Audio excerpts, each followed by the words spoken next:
You're 10 minutes away from Blue Lights College basketball.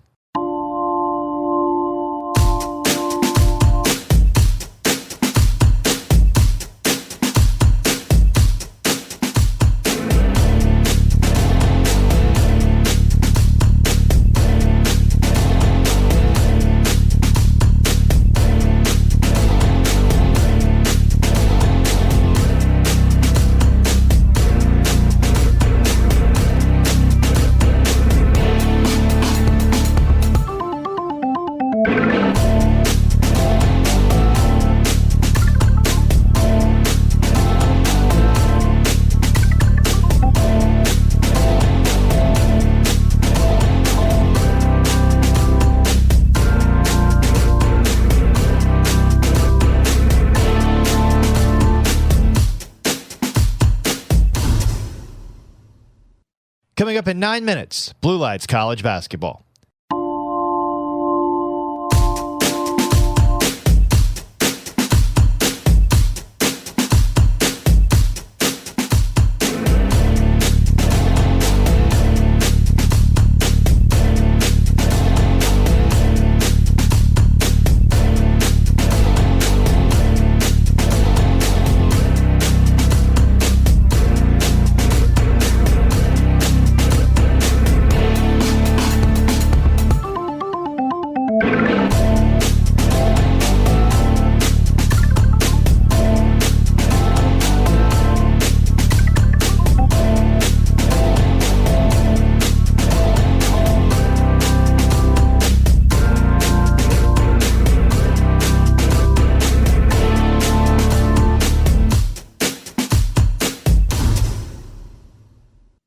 Eight minutes away from Blue Lights College basketball.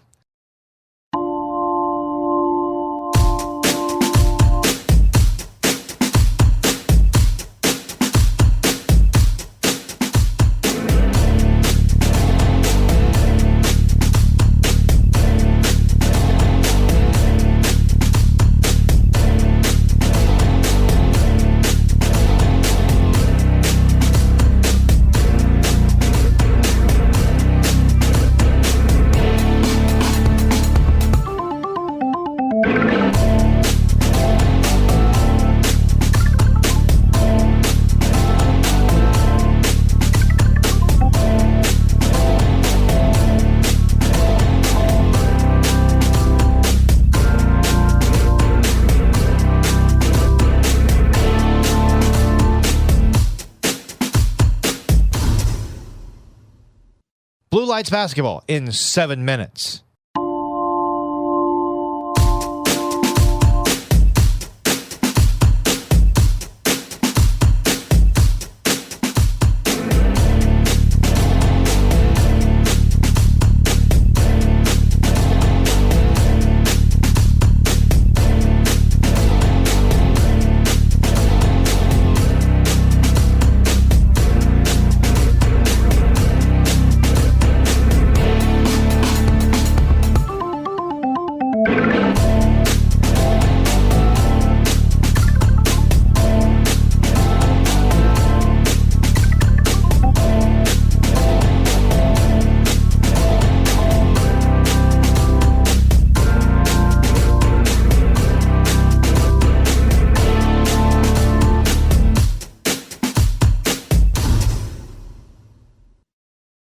Six minutes away from Blue Lights basketball.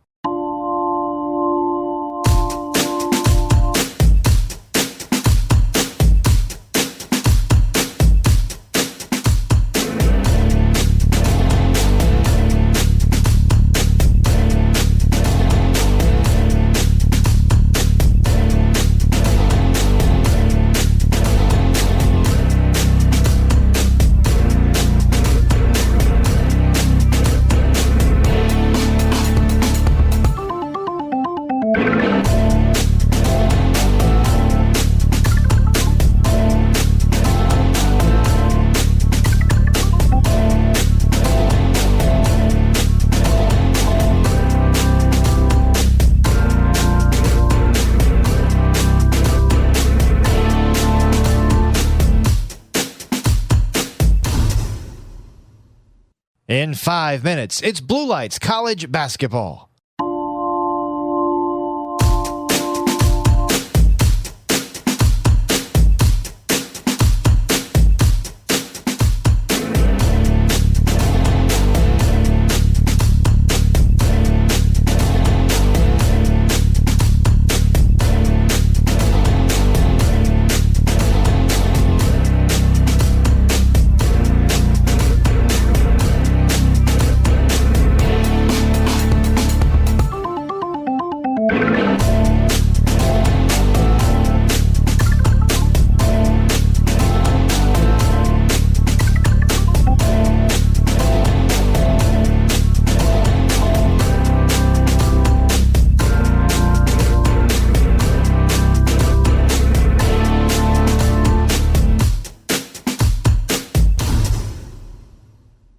Blue Lights Basketball in 4 minutes.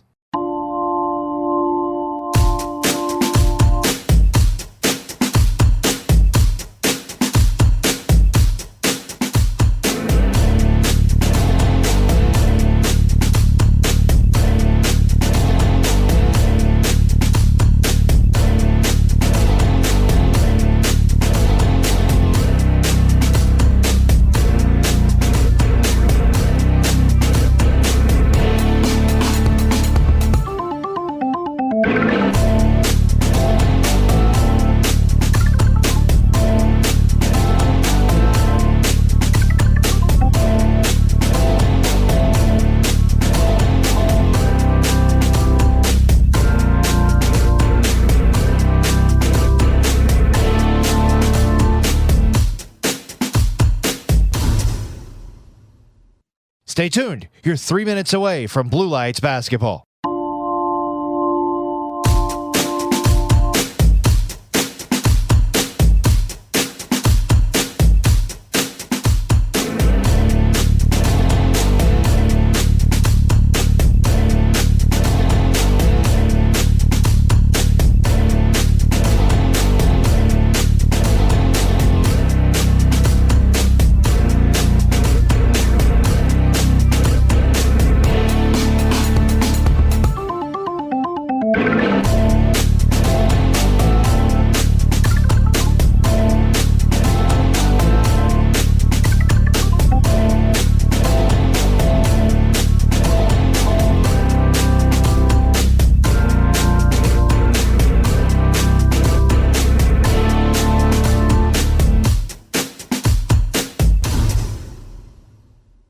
Coming up in 2 minutes, Blue Lights Basketball.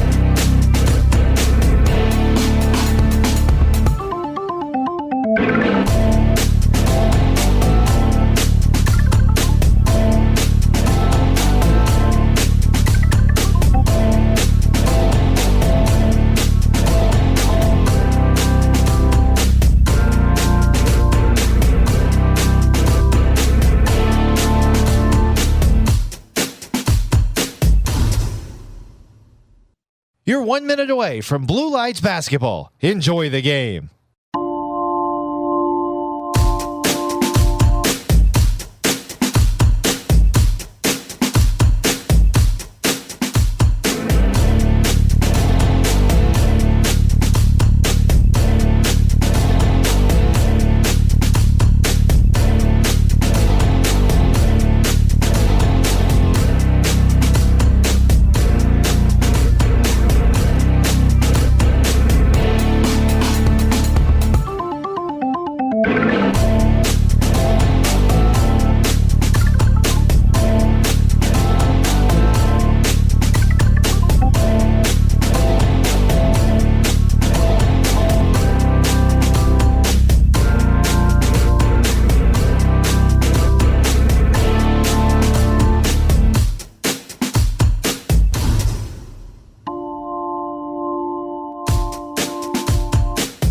This is Blue Lights College Basketball on the Thoroughbreds Sports Network. Thoroughbreds Basketball is brought to you by Academy Sports and Outdoors, the official sporting goods retailer of the Thoroughbreds. Infinite Cheer and Elite Gym, the home mat of PLC Wrestling.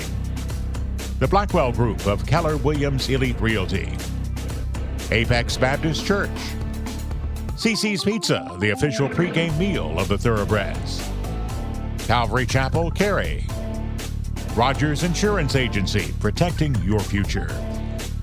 Pizza Hut, no one out-pizzas the Hut. Two Dog Digital, your company's best friend for IT services. Duke Sports Medicine, the official healthcare provider of the Thoroughbreds. New Horizons Fellowship. Arby's, we've got the meats. Pierce Group Benefits, superior benefits, personal service. Hope Community Church, Apex Campus. And CrossFit Contrivance, the official CrossFit gym of the Thoroughbreds. In what has been a herky-jerky season for the Blue Lights Thoroughbreds, who could never seem to get a rhythm going one way or the other, they've now put together their first winning streak of the year, having knocked off 3 consecutive opponents. But getting number 4 will require a Herculean effort tonight here in Apex. Good evening, everyone. I'm Mike Davis. Glad to have you along for this final regular season home game for Blue Lights College as the Herd takes on mighty Tidewater Prep out of Virginia Beach. These two teams met earlier this year, in fact, in the Thoroughbreds season opener in Chesapeake, Virginia, with the Vipers taking a 93-76 win. Can BLC slow down the high-scoring offense from Tidewater tonight? We'll talk with Thoroughbreds coach Mario Farr about that and ask him about his latest Player of the Week, Jeremiah Baker, claiming that honor today in the New South Athletic Conference. That's straight ahead as the CC's Pizza pregame show continues next here on the Thoroughbreds Sports Network. Hey, what's up, Blue Lights College fans? My name is Sean Walden, and I'm the worship pastor here at Apex Baptist Church. And we just want to take a moment to say how honored we are to partner with Blue Lights College and have them on our campus practicing every single week. We're thankful for their involvement in the community and their commitment to serve as first responders. You guys are amazing, and we are so thankful for you allowing us to be a part of all that you do. You could have Papa John's. Or you could leave your family at CC's Pizza Unlimited Buffet and start a new life in Omaha, Nebraska. All for $5.99, only at CC's. Duke Orthopedics is expanding our care. We're adding more doctors, specialists, and urgent care locations with extended hours. We're making care more convenient for the most important reason of all, you. Thoroughbreds pregame is brought to you by CC's Pizza at West Park Place Shopping Center, Highway 55 in Cary. CC's Pizza, the official pregame meal of the Thoroughbreds. And we've put together our first winning streak of the season here. I'm talking with head coach Mario Farr. And Coach Farr, for the first time this year, we've actually been able to string 3 wins together. We would get a couple, then we would have a loss, and it would just be sort of a back and forth kind of season. But we seem to be sort of getting into a rhythm right now. Have we found the secret? What's going on? You know, I always talking about we had this certain stint last year, learning about, having the kids really buy in, because we had so many ups and downs of the season with, our star player being injured and not having our bigs for quite some time. We finally came together and got good team chemistry, and we finally figured out and they bought in to, what I've been preaching all season. And, again, I'm excited about it because it's the perfect time right before our conference tournament.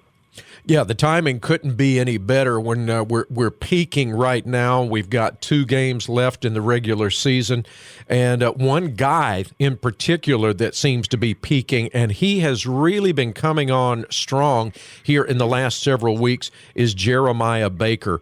As such, he was named the NSAC Player of the Week for his outstanding efforts in 2 games last week. You've got to be pleased with what you're seeing out of that freshman guard.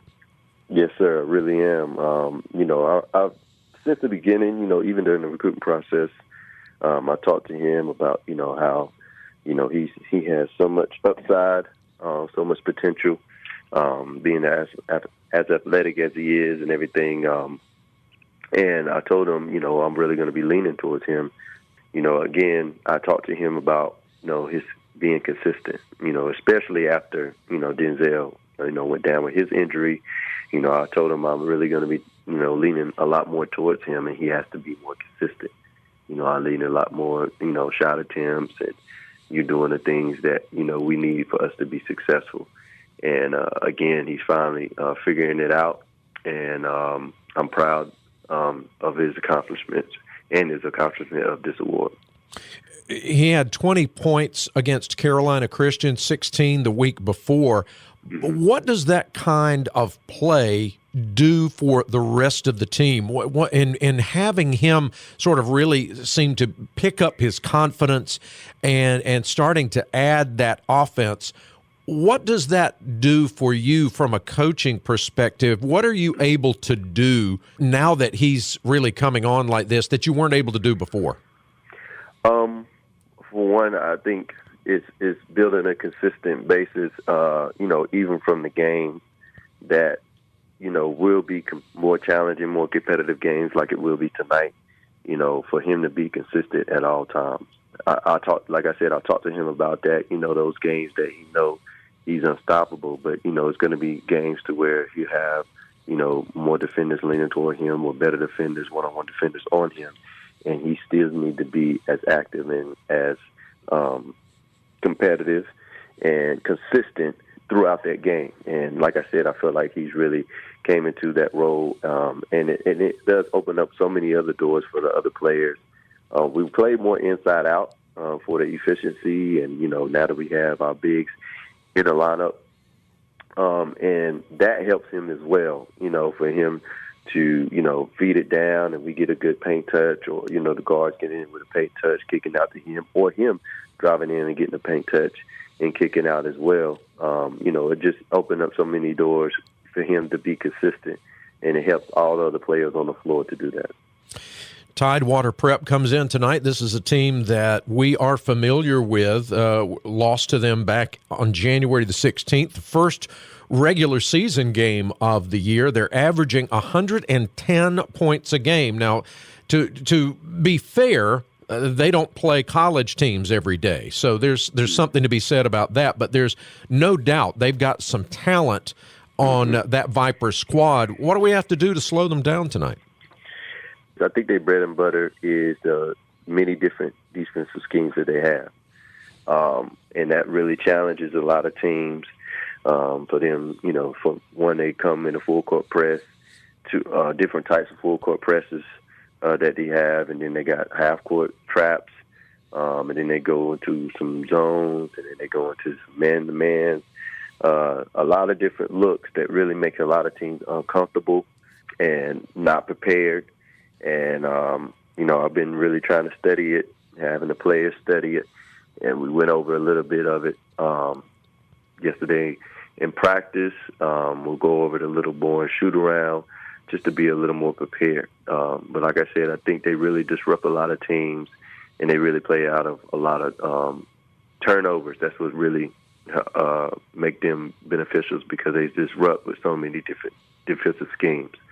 The half-court set is not that bad, again, because, as you said, they do have some good, talented players, and they lean and depend on those. So we'll be try to keep those in denial. We're going to have, Danielle Avery, number 5, my Nat, on our team, really try to disrupt their players, their main player. Number 4 is one of their main players. So hopefully, that will help us as well. But we got a game plan. Of course, you go into a game with a game plan, and the first 2 minutes, and you may have to have an adjustment. But, again, we had that plan, and we're going to try to lean towards that plan to be successful tonight. He is head coach of the Thoroughbreds, Mario Farr. Coach, good luck tonight. Wishing you the best, and we'll talk to you again very soon. Yes, sir. Thank you very much. Coach Mario Farr of the Thoroughbreds. The tip-off between the Vipers and the Blue Lights Thoroughbreds, that's coming up next here on the Thoroughbreds Sports Network.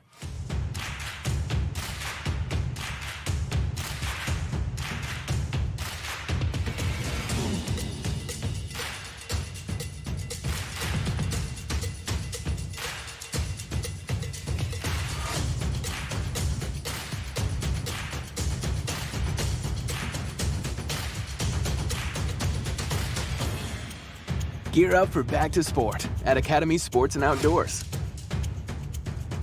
This is a filet-o-fish sandwich. This is Arby's crispy fish sandwich. And this is Arby's fish and cheddar sandwich. Ours are 2 for $6. Theirs is, oops, there it goes, who cares anyway. Arby's, we have the meat.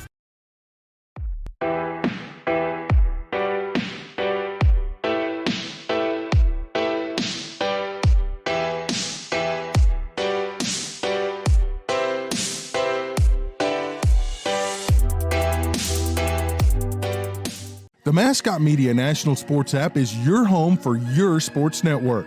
A free download in the App Store and Google Play, this app is the home base for your entire athletic program.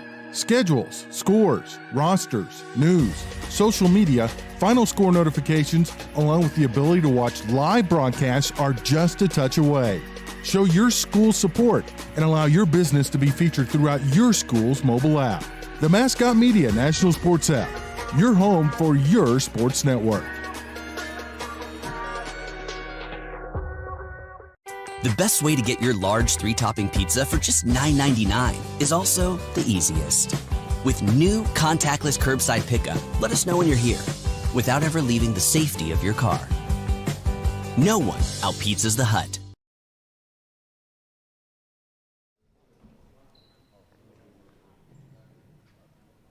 Welcome in live, everybody, to Hope Community Church Arena here in Apex. I'm Mike Davis, and let's get ready for our starting lineups. Dan Fury across the way on the public address with our starters. Here we go. Shamar Yates gets the start at one wing position for the Vipers this evening. He's out of Memphis, Tennessee, averaging 17 points a game, a 6'3" wing. Donnell Langford out of Portsmouth, Virginia, 27 points a game, 6 assists, 6'7" forward. Jamar Bowser is a 6-foot guard. He gets the start. He's from nearby Portsmouth, Virginia. Number 10, Khalil Davis, 6'7" forward, averaging 20 points a game and 10 rebounds, a double-double for Davis, his hometown, Norfolk, Virginia. And Jaquay Wright out of Portsmouth, 6'7" forward. So they've got some size on the front line for head coach Chuck Thompson. They come into tonight's game with a 20-4 record and averaging 110 points per game. And now the starting lineup for your Thoroughbreds. They come into tonight's game with an 8-6 record into this non-conference contest. 6'2" sophomore guard Kenny Anderson Jr. from Clayton gets the start at one guard position. And your New South Athletic Conference Player of the Week, freshman guard Jeremiah Baker of Apex, 5'11", 175-pounder. He is averaging 20 points and close to a double-double with more than 8 rebounds a game. Donnell Avery, freshman out of Atlanta, Georgia, gets the start at the other guard position. He's a 5'8", 140-pound freshman. Chris Koger, number 12, freshman forward out of Philadelphia, 6'5", 190-pounder. And at the other frontline position, Eric Williams, a 6'6" freshman out of Lexington, South Carolina. And of course, the Thoroughbreds are coached by Mario Farr in his third year. He's assisted by Jeanette Pulley, Joel Myers and Gerard Hicks. 8-6 on the season as we get set for action here this evening. These two teams met earlier this season. In fact, the first game of the season for the Thoroughbreds, it was a 93-76 win for the Vipers up in Virginia back on January the 16th. We'll see if the tables can be turned here on home hardwood tonight, or imitation hardwood as it is here in the Hope Community Church Arena. It's going to be Williams jumping against Davis as we get set for action.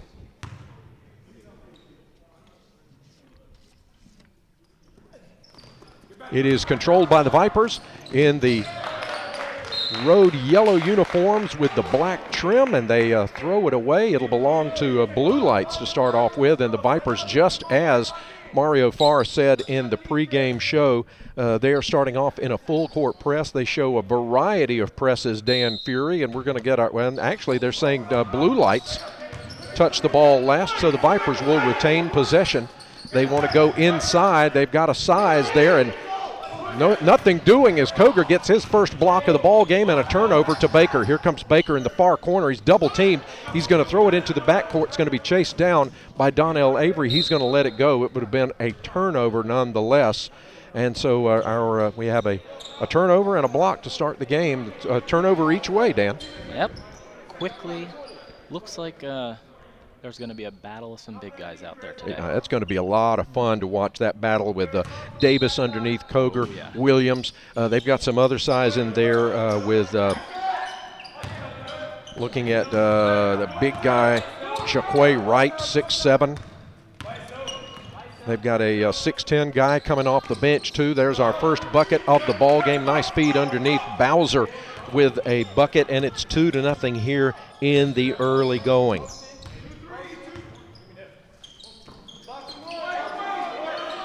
Almost a minute gone. Avery looking to go inside. Knocked away. Loose ball. Baker comes away with it. He's going to feed it down underneath to Eric Williams for two. Great look there from Baker. An assist for Baker, the New South Athletic Conference Player of the Week, announced this morning for his work in last week's wins against Bryant and Stratton and Carolina Christian. And a foul and a turnover. Our referees tonight: Clarence Middlebrooks, Galen Durant, and Michael Shepard.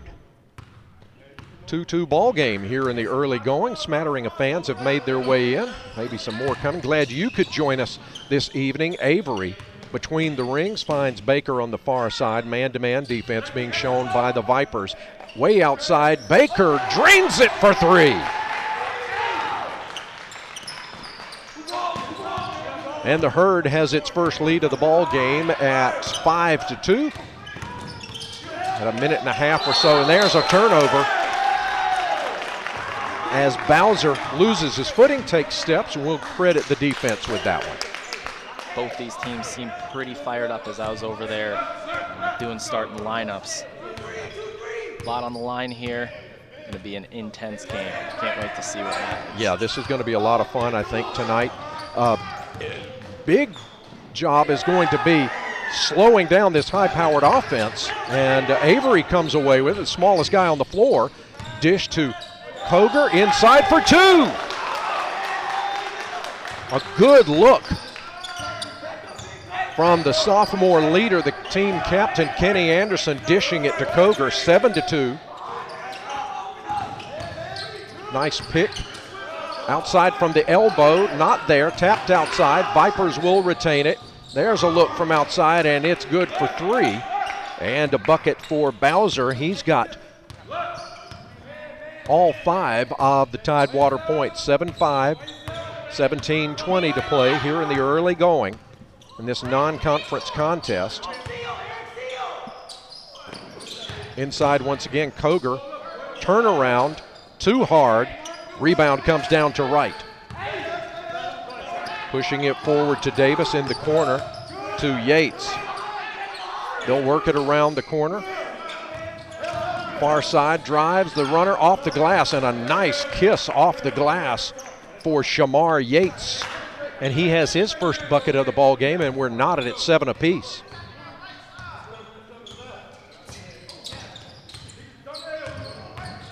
Baker dishing it inside to Koger. Oh, he'll have 2 shots coming up. Not an and one as he's fouled on the shot. Couldn't get it to drop.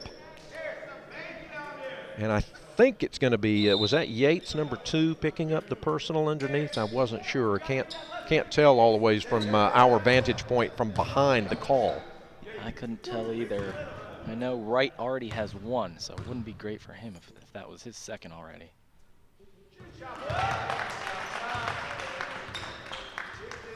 Koger with 1 more coming, 16:36 to play here in the early going. And a substitution. That foul may have been on Wright, and that's why they pulled him right there. Well, you could be right. No pun intended. This one a little long, and the rebound comes down to Javier Comrie, who's just checked into the ball game for Tidewater. Out front, great athleticism being shown by Yates, and he's got another bucket, this one in the paint. It's not going to get any easier for Koger down under. They just traded a 6'10 for a 6'7. 10-8, lead goes back off the glassman, but Koger says, I'll have none of that, thank you. Yep. And we're knotted at 10 apiece once again.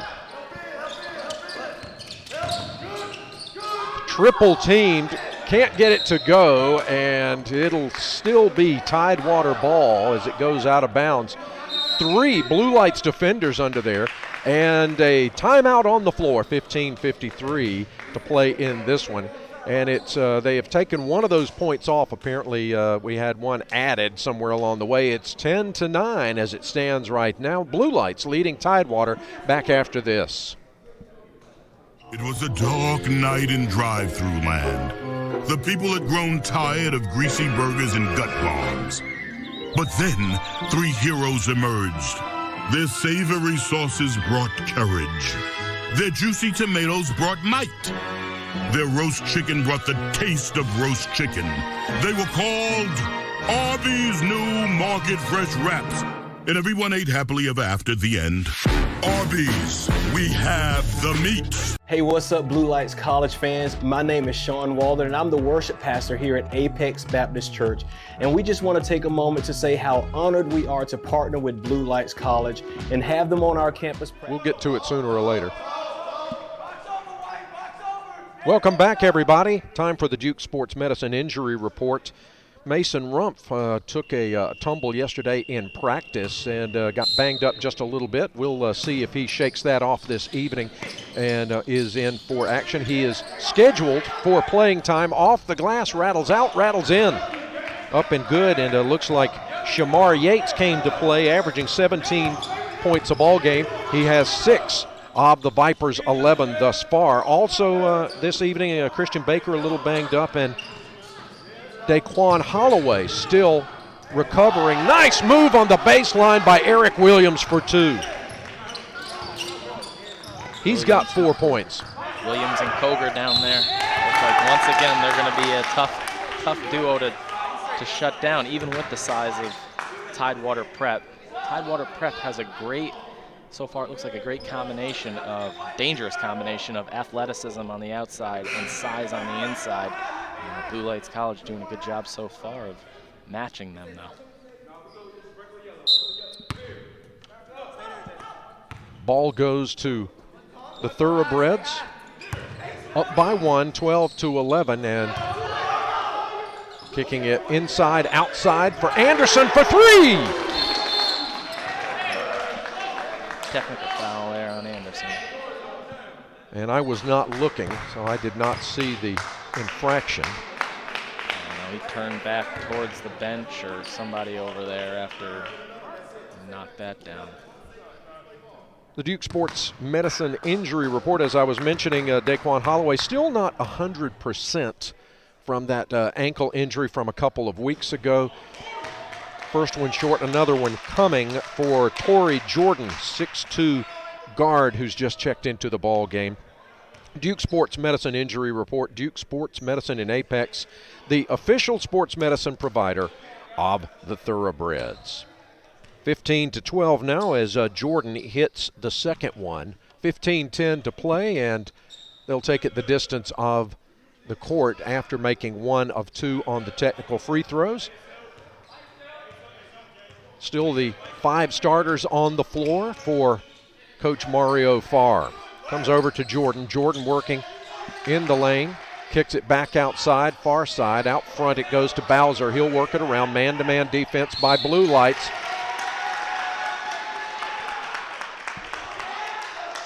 And a foul on Davis. Turns it over. 14:53 to play, and a fun, tight ball game here in the early going. We've got another substitution for the Vipers just checking in. Number 22, Prince Anderson, guard out of Richmond. There's a turnover in the backcourt, taking it the distance. Tapped outside, and Anderson has it. Looking for help, finds it in the person of Jeremiah Baker. Baker drives inside, it's tapped away, picked up by Avery. Avery finds Koger. Koger finds Eric Williams for 2. Couple back and forths there, lost the ball a couple times. Tidewater prep popped it out, but Koger to Williams. 5-point lead, largest of the ball game here in the early going for BLC. 14-10 to play. Top of the key, this is Davis. Davis finds an open Langford and pass along the baseline, knocked out of bounds by Koger. Another substitution for Coach Chuck Thompson. And a timeout on the floor. We'll keep it right here. 30-second timeout as just checking. That will be, was it Langford that was checking in? I'll catch that Yates, in just a second. believe, Yates, okay, thank you. We'll keep it right here. The mission of Hope Community Church, where we are right now, is to love people where they are and encourage them in their relationship with Jesus Christ. The Hope Community Church Apex campus is the home of Blue Lights College basketball, and the Thoroughbreds are so very grateful for Hope's partnership. Find out more at gethope.net.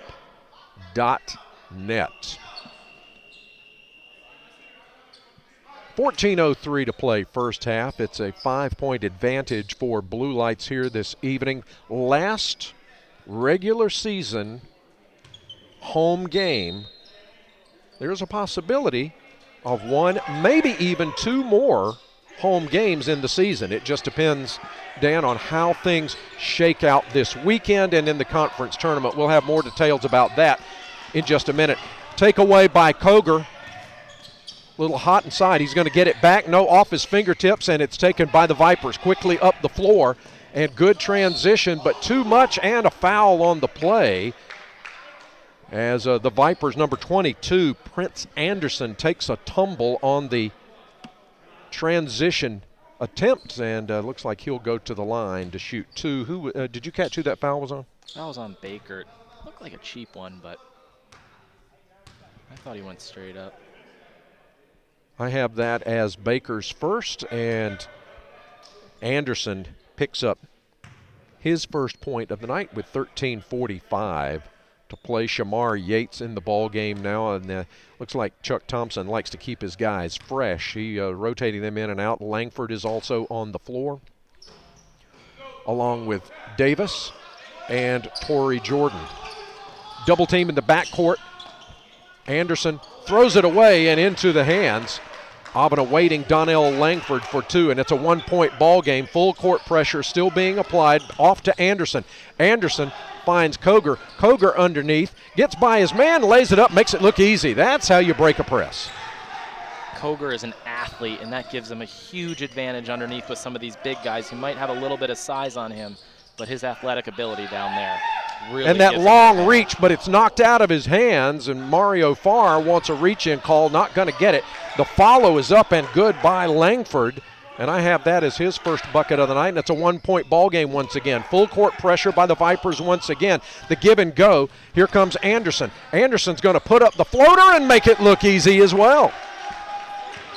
He's got 5 points on the night, 21-18. Knocked away. The Vipers retain possession. This is Jordan. Jordan guarded by the long arm of the law. And the shot is up, not there, knocked out of bounds. It's going to be saved. Torrey Jordan has it. It's going to kick it into the corner. 3 on the way for Anderson. Got it. He's got 4 points, and we're knotted at 21 apiece. Jeremiah Baker to Donnell. Anderson gets it across. Finds Koger. Koger underneath. And puts up the teardrop under the basket for 2. Tidewater put this press on, but Blue Lights College has been able to break out of it and score each and every time so far. It looks like, and I know that they have been, as Mario Farr said in the pregame, and there we go, showtime for the Vipers, and Davis puts it down for his first bucket of the night, and it's tied at 23 apiece once again. Koger going inside, off the glass, too hard, rebound Vipers. Mario Farr said that they have been studying game film on these guys, and that's going to be 2 points. I think goaltending the call there. And that's going to give the Vipers the lead once again with 11:56 to play. Timeout on the floor. They haven't posted. I think that's going to be 25-23. We'll know when we come back right after this on the Thoroughbreds Sports Network. The Mascot Media National Sports app is your home for your sports network. A free download in the App Store and Google Play, this app is the home base for your entire athletic program. Schedules, scores, rosters, news, social media, final score notifications, along with the ability to watch live broadcasts are just a touch away. Show your school support and allow your business to be featured throughout your school's mobile app. The Mascot Media National Sports app, your home for your sports network.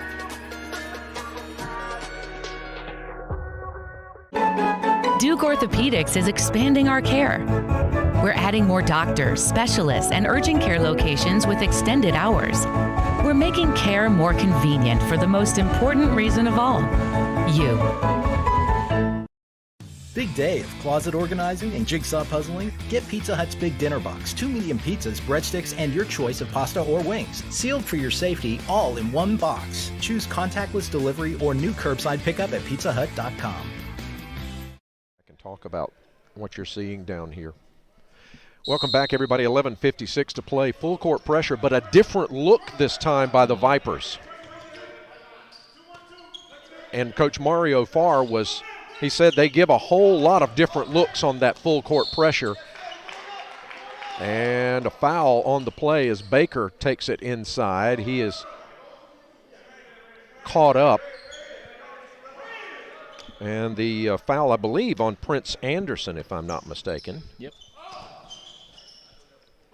Into Avery.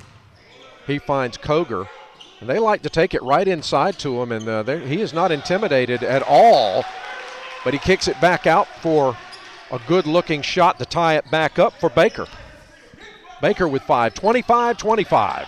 There's a song in there somewhere. There's a nice drive by Yates. He's got 8 points now.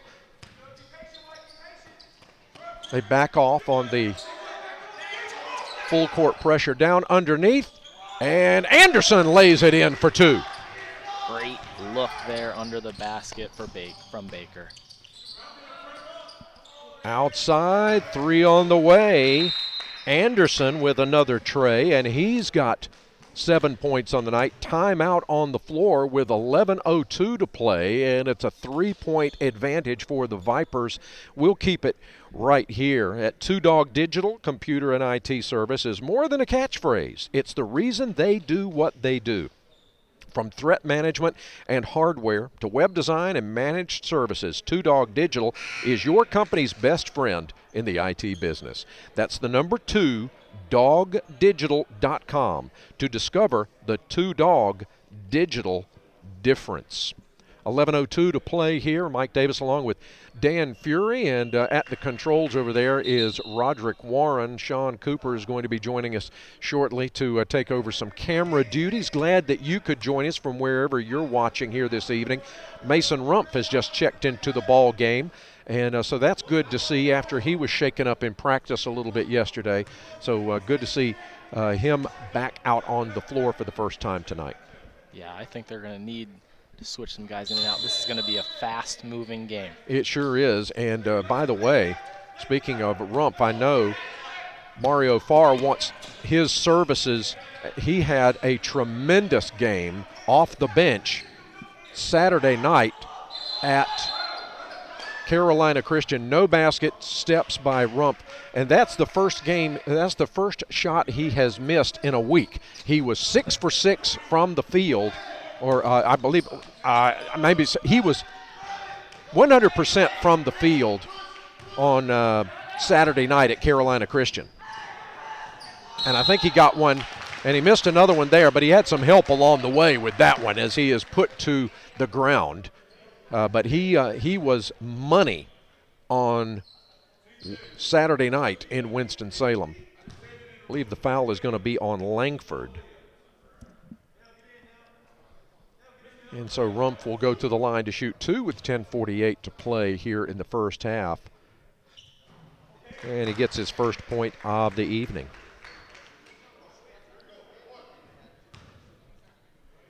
Rumpf, a 6-foot freshman from Lexington, South Carolina, and he hits them both. Yeah, that's right, he came up with Eric Williams.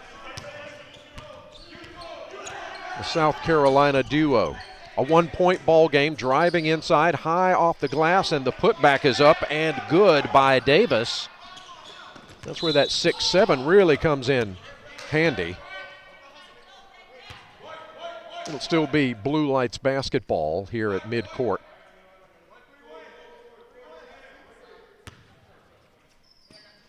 Into Avery.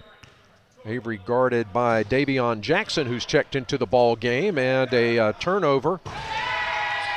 And showtime for Davis. Wow. 34-29. Avery driving in, kicks it right. Rumpf squares up and high, and going high for the rebound, and the putback is Koger. Great job there by Koger to get a rebound, put it back in, salvage the possession.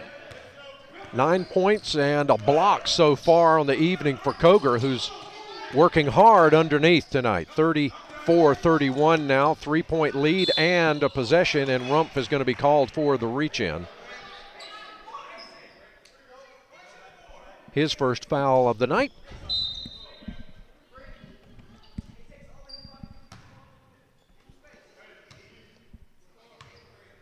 Anderson sits down. Bowser back into the Viper lineup. Quan Holloway checks in for Blue Lights College. I know you mentioned his ankle. He was questionable tonight. Yep. And like he's good to go. Yadek Chalka as well, making his first appearance. So fresh legs in the backcourt for the Thoroughbreds. This is Jackson outside, his shot in and out. Rebound to Koger, hands it off to Baker. We're off to the races. Rumpf to Holloway. Holloway dishes to Koger, has it stripped away, off to Jackson. Here comes Jackson. Holloway got a hand on it, but the Vipers retain possession up and off the glass, and man, they're quick. Bowser for 2. 36-31, largest lead of the ball game for the Vipers. Outside, Yadek Chalka off the iron, rebound, here comes Tidewater. Quickly underneath and in transition, a nice dish to Jordan. His first field goal of the night, 38-31. Easy one for Jordan there. He got lost behind the last defender. Holloway having to stop to tie his shoes. Baker is giving him the opportunity to do that. Back to Holloway. Holloway drives in traffic, looking for some help, picks up and has the ball knocked away, but they say he touched it last. It'll be a turnover to Tidewater. They lead by 7 now, their largest lead of the ball game. Jaquay Wright checks back out of the ball game, and checking in is Javier Comrie. So Bulk checks out, size remains. And a whistle, a push against Blue Lights. Wright hasn't lasted too long in the game, both times he was in there. I don't know what happened there, but didn't seem too pleased with him. And it comes. This is Yates, top of the key, driving, losing his footing. Yadek Chauka has the rebound, has it stripped away, picked up by Rumpf, and a foul. That's going to be a push called on Comrie, his first. And that will turn the ball over to Blue Lights with 8:39 remaining here in the first half. And we must be getting pretty close, to bonus time. And Rumpf will go to the line to trim, hopefully, for the Thoroughbreds, this 7-point deficit. Shot is up and rims it in. His first point of the night, 38-32. Mentioned that there's a possibility that the Lights will be back on here next week. Second one good, 38-33. It all depends on this Saturday's game at Warren Wilson College. Stop, pop, shoot, and a good look inside by Bowser. He's got 8 points on the night. 40-33. 4 o'clock game at Warren Wilson in Swannanoa near Asheville. This is Rumpf, turnaround, free throw. Basically, he is knocked to the ground, and that means 2 shots coming up. Foul will be charged to Javier Comrie, his second. Final regular season game of the year this Saturday at 4 at Warren Wilson. The winner of that game will play host to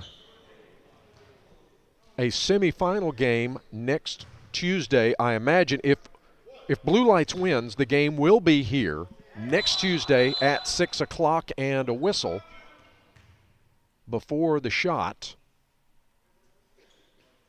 And we're getting some questioning looks as to the score, getting that correct.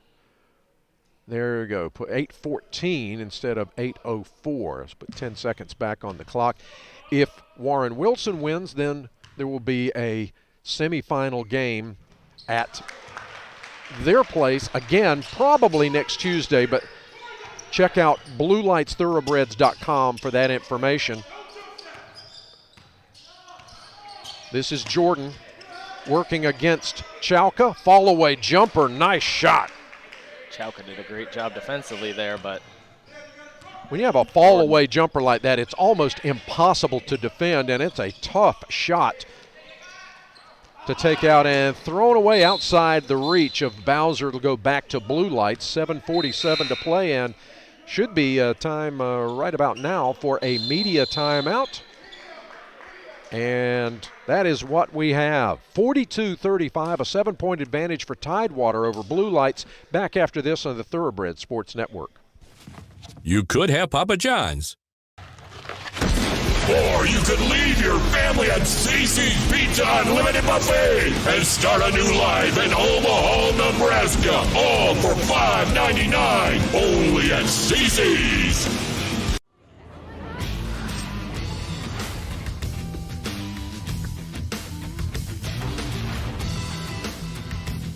Hey, Brian. Brian, let's go. Mom's inside. Before you make your big entrance at school, go to Academy Sports and Outdoors. Get all the best brands at everyday low prices and shop with confidence, which means you'll feel as good about the price as you do about the look.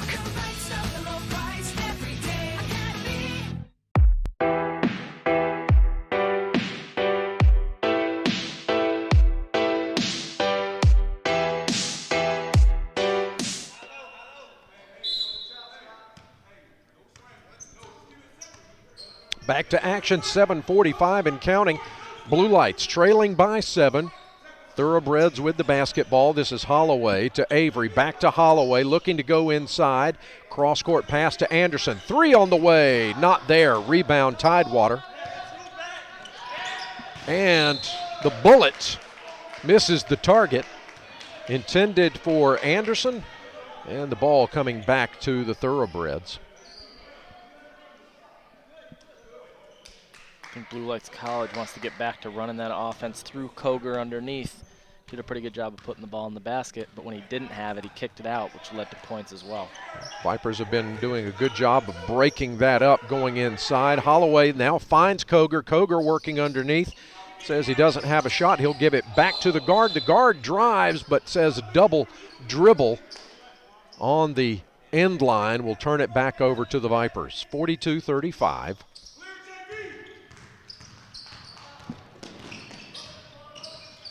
Holloway still nursing that ankle that he injured a couple of weeks ago. Not quite back up to 100% health or speed. Take away by Avery underneath, and here come the Herd. And Avery loses the handle on it. They say it was last touched by him. He said, I had some help.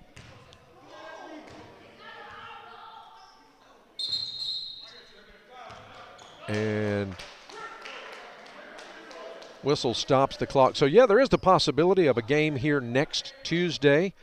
If Blue Lights wins on Saturday, we'll be back here on Tuesday night. And then a win on Tuesday and a loss by Mid-Atlantic Christian in their semifinal to Carolina Christian. That also taking place next Tuesday night would mean a game here next Friday night. That's really putting the cart before the horse right now. Technical foul called against Blue Lights, and that is going to result in 2 points and possession. Anderson hitting both of them.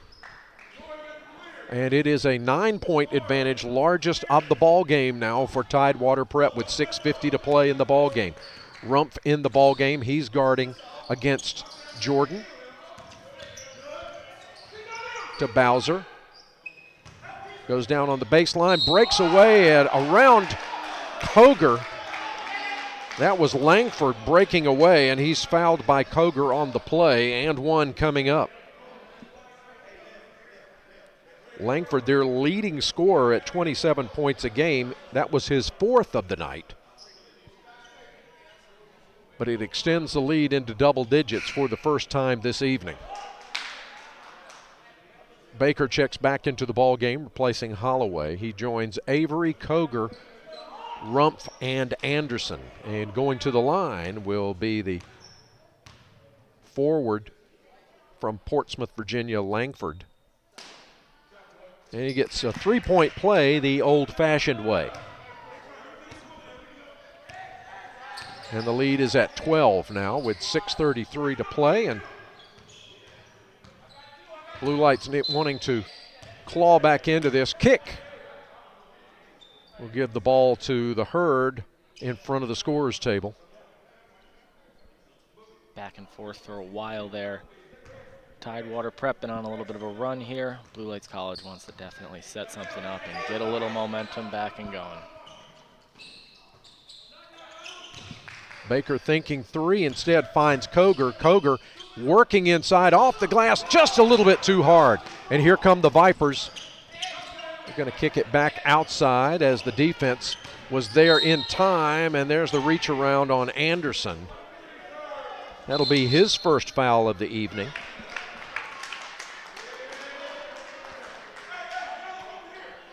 I think it's safe to say, and at least from the games that I've seen, which would be, of course, all of the home games and most of the away games that I've been at, and the ones that I haven't seen, I've been able to watch online, and another technical foul called.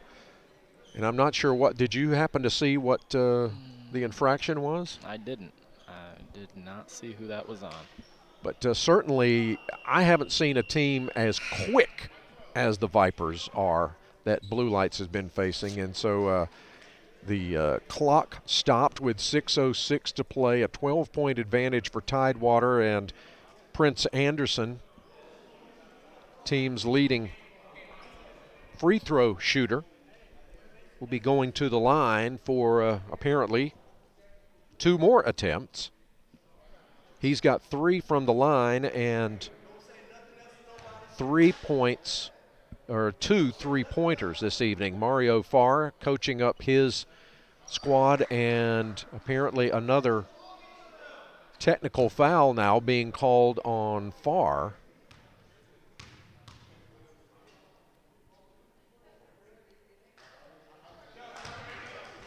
as Anderson hits pay dirt. Yeah, I don't know who they called that technical on because the last one was on Farr. So if that one was on him as well, he'd be gone. Right. So. That one rattles in. As we mentioned as I mentioned at the beginning, it was, pretty emotional over there, and it looks like it's gotten out of hand to a certain extent, and 3 technicals already on Blue Lights College, and they're down 14 points. That's half the lead right there in technical shots. And they're going to let it go, and wisely so, as Davis backs off. It'll still be Viper ball. Full court man-to-man pressure being applied by Blue Lights, and the Vipers are going to get across midline as Torrey Jordan loses his footing momentarily and drives inside, but they're going to say he takes steps, and indeed he did. And Mario Farr was pretty emphatic that he did as well.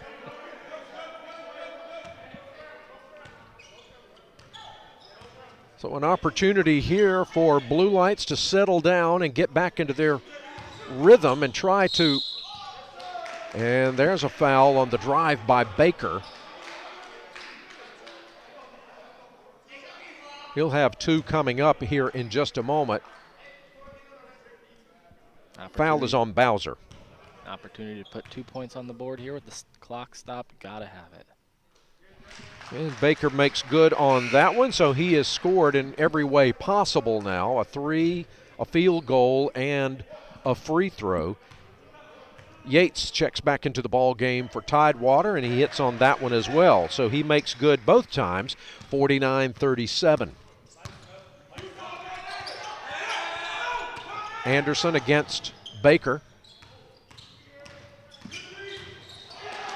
Loses his footing, but gets rid of the ball before a travel is called. This is Langford. Outside, stops, pops, shoots it short, and Baker gets it to Donnell Avery, who feeds it underneath to Rump for 2. Beautiful play. Great job by Avery there, sensing the defender coming down on him, dish it off to Rump for the basket. Outside, Jordan squares up and sinks it for 3. 52-39. Just under 5 minutes to play, first half. A run by the Vipers have put them up now by 13. The Herd just settling down here, and unfortunately, well, I didn't realize that apparently Yates got a hand on it to assist that, and it'll still be Blue Lights ball. 16 to shoot when we come back. Well, the shot clock has not come into play in tonight's game, has it? No. Have not had to worry about that. Baker sees an opportunity, and it is thrown away. Someone zigged where they should have zagged, apparently, and with 4:41 remaining, it'll be Tidewater ball once again. Token pressure in the backcourt. Jordan working against Rump on the baseline. Nice work underneath, batted around, and Rump gets it out, and this is Anderson laying it up for 2. And the lead is back to 11. And thrown out of bounds once again. Thoroughbreds will have an opportunity, and Chuck Thompson continues that revolving door of players keeping his guys fresh as Jackson checks in, replacing Shamar Yates. Chauka back in, replacing Avery. Blue Lights College here with a chance to cut the lead back to single digits. Baker working against Langford. Underneath, not there, tapped outside. Here comes Baker and slams it home. Great hustle play by Baker, and that might be the emotional jump start that they need. Boy, that is, you may exactly be right, as the hometown crowd loving it with the hometown hero, Baker, with the takeaway and the flush. But a foul on the other end is going to put Vipers back on the line with 3:51 to play.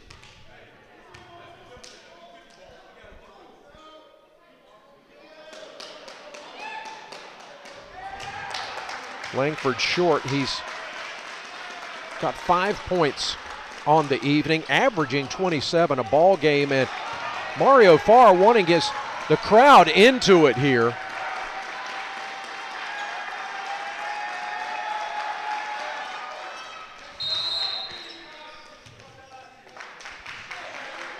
Timeout on the floor, 3:51 to play. A 10-point advantage for the Vipers, but maybe an emotional swing for Blue Lights. Back after this. You can hurt yourself anywhere, on the field, in the yard, or walking down the street. At Duke Orthopedics, we offer a range of treatments, from urgent care and sports medicine to physical therapy and advanced surgery. And now we've added more locations, more specialists, and extended our clinic hours so you can get seen quickly. We're giving you convenient access to orthopedic care when, where, and how you need it. Hey, what's up, Blue Lights College fans? My name is Sean Walden, and I'm the worship pastor here at Apex Baptist Church. And we just want to take a moment to say how honored we are to partner with Blue Lights College and have them on our campus practicing every single week. We're thankful for their involvement in the community and their commitment to serve as first responders. You guys are amazing, and we are so thankful for you allowing us to be a part of all that you do. Whether an experienced cheerleader or looking to get your child started in tumbling, Infinite Cheer and Apex has the winning experience, safe environment, and top-notch facilities your young person needs and deserves. Infinite Cheer is a veteran-owned business, and their elite gym is the home of Thoroughbreds Wrestling. See all they have to offer at theinfinitecheer.com. 10-point advantage for the Vipers. Blue Lights with the basketball. Baker looking for help, finds it across court. Yadek Chalka, but throws it into the hands of Jackson. His shot swatted away by Anderson, and here comes Baker. Back to Anderson. 3 on the way. Got it! Huge 3 for Anderson there. 53-46. The lead is at 7. Outside, a 3 on the way. This one's long and tapped out of bounds, and who's going to have it? Will it be Blue Lights or the Vipers? And they're going to say it was Koger that touched it last, and with 18 to shoot, Tidewater will get it in deep. Moving it around to Anderson, who's working against Anderson. Left side to Davis, working on Koger. Back outside, Anderson v. Anderson.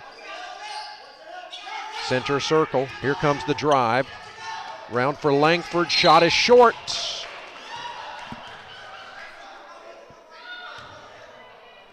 And Mario Farr wanted a shot clock violation, and they're talking about it, and 2 shots coming up for the Vipers answers the question, as Langford will go to the line for the Vipes. 2:54 to play, first half. Close on that shot clock violation there. And the problem is with unfortunately with this shot clock, the one disadvantage of, well, tonight only one of them is working, so there's that. Right. But the other thing is the buzzer is not particularly loud. No. And it's hard to hear from our vantage point over here. It's hard to hear even when it's quiet in here, and it's certainly not quiet right now. Second one is up and good. Chalka, Baker, Anderson, Koger, and Rumpf on the floor for the Thoroughbreds. Here comes Chalka off to Baker. 2:50 to play, first half. They've trimmed it to single digits at 54-46. Motion offense. Baker from the elbow misses the works, but chased down by Rumpf. Turnaround jumper is short. Rebound Vipers. This is Anderson. Getting some pressure, drives the distance, lays it up, not there. Tapped outside by Baker, stolen, and the Vipers have it back. Inside and outside. 3 on the way, it's not there, and good defensive posturing by Rumpf allowed Koger to chase it down. Here comes Rumpf, and he's fouled on the play. That should be shots coming up for Mason Rumpf. Well, I love how Mason Rumpf cleared out his defender to allow Koger to get that ball. That's what set this free throw up at the other end of the floor. He's 4 for 4 tonight already from the line. I think you were saying that over the weekend he was pretty good from the line as well. He was 1 for 1 from the line, and I'm trying to remember what he was. He was perfect from the floor as well. He had a really good showing coming off the bench in Winston-Salem. Sinks this one as well to keep it going. Avery back onto the floor, replacing Chalka for BLC. Langford. Prince Anderson on the floor now for the Vipers, and the second one is up and good. Jordan is out there as well. Bowser is there. He's got the ball now, puts it up, 3 on the way, got it. Man, these guys can shoot from beyond 3. It's not just 1 or 2 of them. It's 3 or 4 of these guys, and they look smooth from beyond 3. They really do, and so athletic as well. 1:51 to play inside, and Koger is tied up. He'll have a couple of shots. He's wrapped up underneath the basket. And looks like the foul will be against Prince Anderson. I have that as his second. A chance to chip away once again at an 8-point deficit with 1:49 to play. First shot is up and good. Good free throw shooter is Koger. He's got 10 points on the night.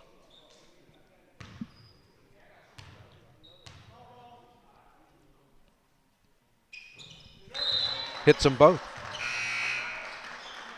He'll sit down. And Eric Williams back onto the floor for BLC.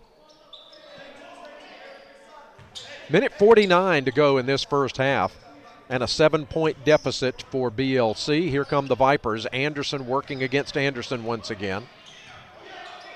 Almost lost the ball there. Out front it goes to Bowser. Bowser on Rumpf. Rumpf knocks it away, picks it up. He'll take it off the glass and in. Great job stealing the score. That's what they needed there. They need to crawl back in just a little bit before the half here. Down by 5 with 80 seconds to play and no bucket. A foul. Avery is going to be called for the infraction.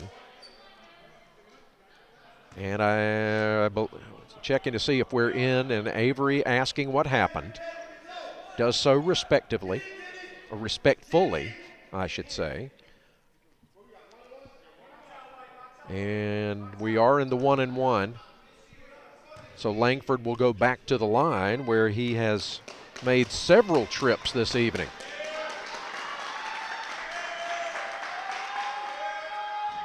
This one short, chased down by Avery. Here comes the Herd. Comes up on the back of a defender and has to pull it back outside. Williams wants it. Rumpf top of the key, back to Avery. 1 minute to play, first half. Back to Rumpf, looking, driving, sees an opening, and he'll have 2 coming up. Yates picks up personal, at least number 2. I may have missed one in there. We'll get you caught up at halftime with all of the first half stats. 54 seconds to play here, and Mason Rumpf will have Eric Williams as a friend on the lane as he shoots 2. Another solid free throw shooter. I think he's 7 for 7 tonight. I think you're right. He's got 11 points total now. Checking back in is Comrie for the Vipers.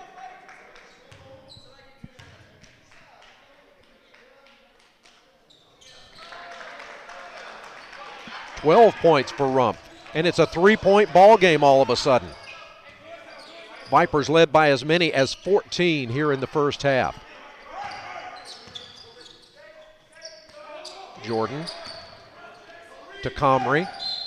Not there, but a whistle.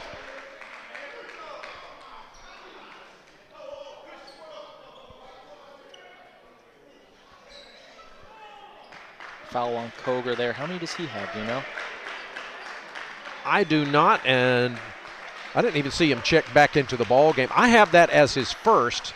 Maybe another one, as he may maybe getting ready to sit back down as Christian Baker is about to make his first appearance of the ball game.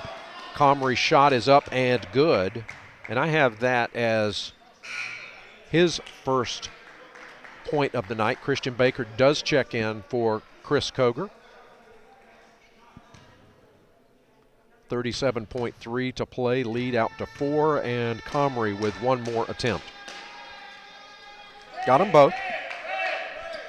59-54. About a 5-second differential between the game clock and the shot clock. Baker to Baker. Knocked away, picked up by Rumpf. 18 to shoot. Rumpf inside, has the ball tapped away. And here come the Vipers. Laying it up and in is Jordan. 61-54. Shot clock frozen. 10 seconds to play first half, and Avery calling the play. Finds Baker, top of the key to Jeremiah Baker. He drives in the corner. Rumpf. His shot long, and that is the end of the first half. And boy, an emotional first half, Dan Fury. Blue Lights College down 7 going into the half, so they cut that one-time 14-point deficit down. But they were also down by just one possession with less than a minute left, and they kind of got sloppy there, let it get away from them. But I think they look good. I think we're going to see a battle again in the second half. I absolutely agree with you there. Mario Farr, as you can see, coaching up his one of his point guards, and also having a consultation with Galen Durant. They'll make sure everything is cool, and everything certainly is.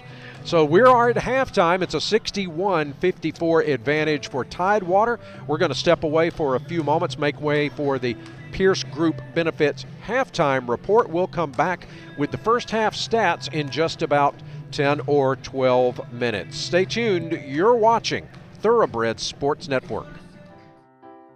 Meet Tom and Susan. Both are in charge of finding a benefits package for their company.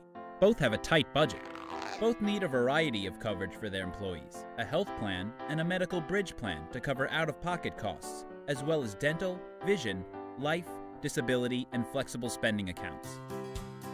Tom decided to shop around for each type of coverage, calling several different companies, getting quotes.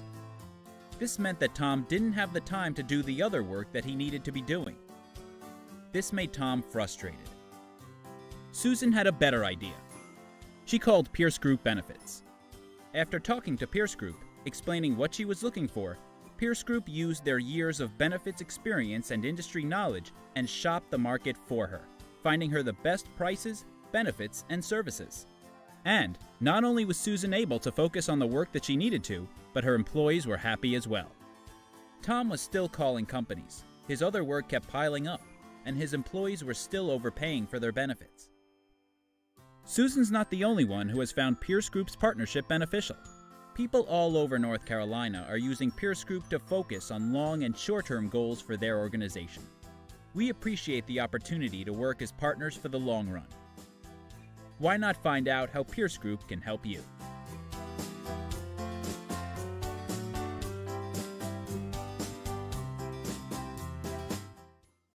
My name is Mario Farr, head men's basketball coach here at Blue Lights College.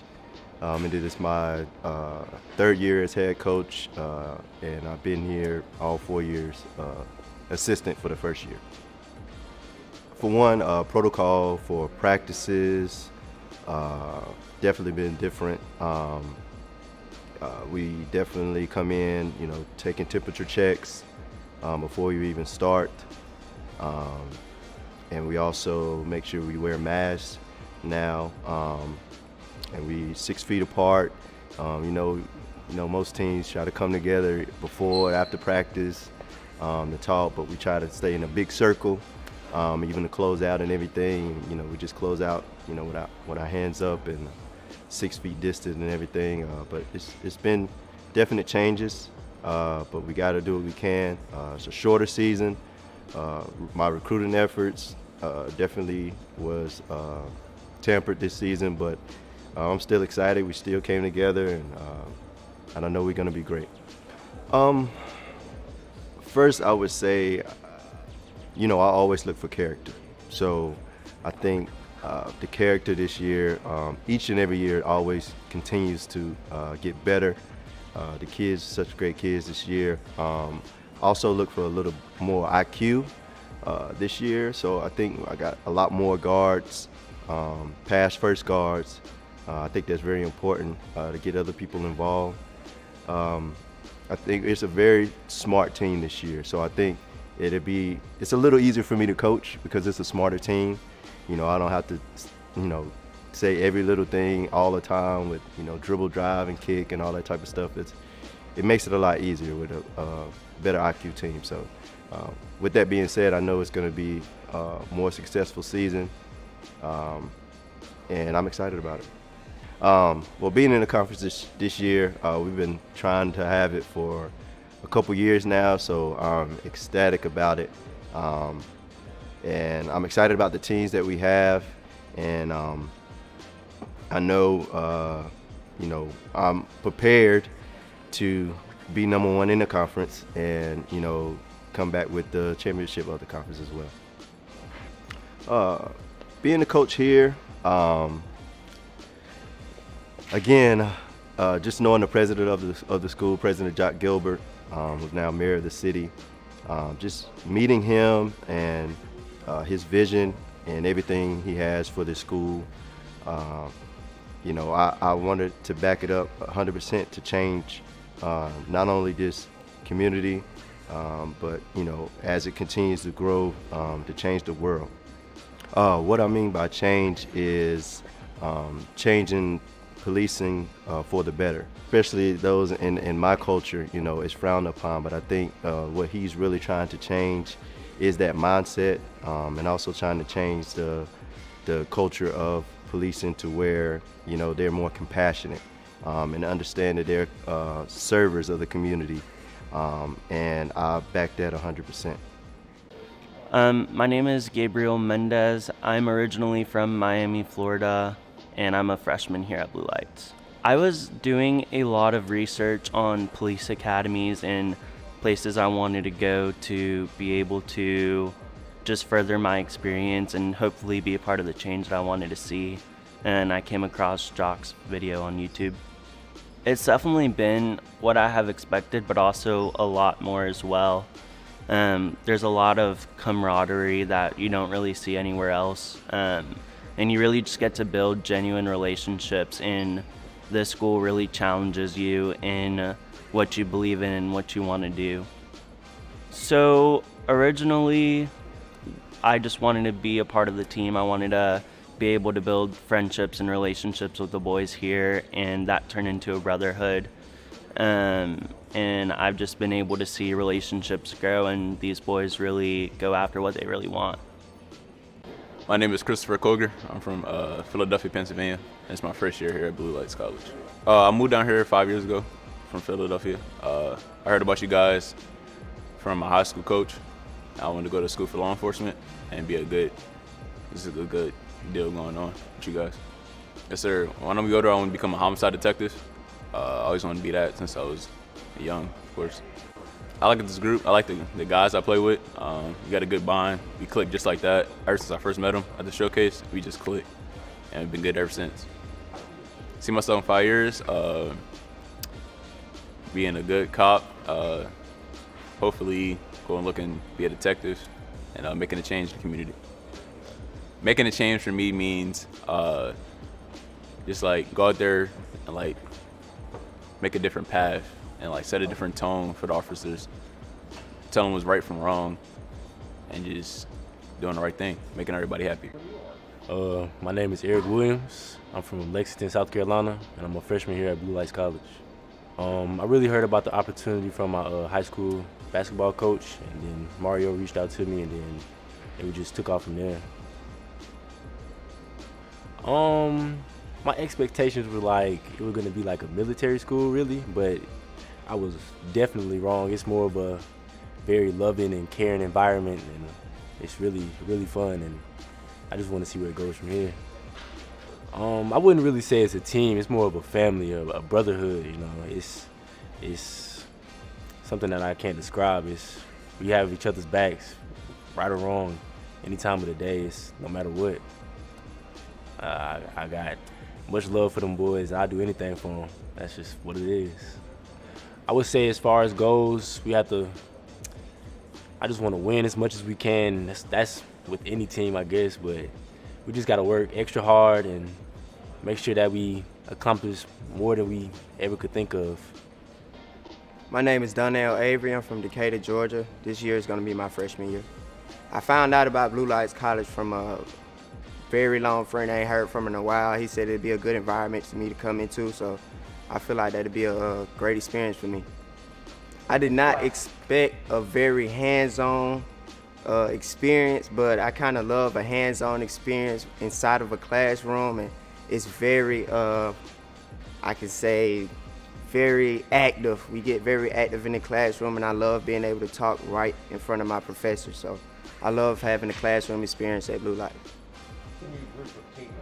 I love this group right now. It's very intense in practice. We have very intense practices. We're hungry, you know what I'm saying? It's not a lot of teams that get to have seasons this year, so we're blessed to have a season this year with Mr. Gilbert giving us the season. So we're very blessed, and we're hungry. We hungry. We need it. Everything. We need it. We need a ring. Rings, trophies. We want it all. We just, like I said, we blessed to have this year. We're very proud, you know what I'm saying, for ourselves to be able to get up every day and grow through this cause. There's too much going on in 2020, so we just blessed. We want everything we can achieve, every accolade we want. We gonna get it. We hungry. We're hungry. Very hungry. We hungry, fellas. My name is Chris McCullers. I'm from Garner, North Carolina, and this is my first year at Blue Lights. Well, I've heard about Blue Lights through my mom. We was like looking at like colleges and stuff, and we came across it, and it was first when we noticed it was about a policing academy. I wasn't too sure, but like just like reading about it, it had other great stuff, great recommendations about it. So we were just talking about it, and you know, you can always just take a chance and just, you know, see what it's about. Great experience. Like, no one feels left out. I feel like everybody feels like they're part of a family here. You get to know people really quick. Everybody just pours out their emotion. Everybody talks and stuff like that. So it's really good and family oriented.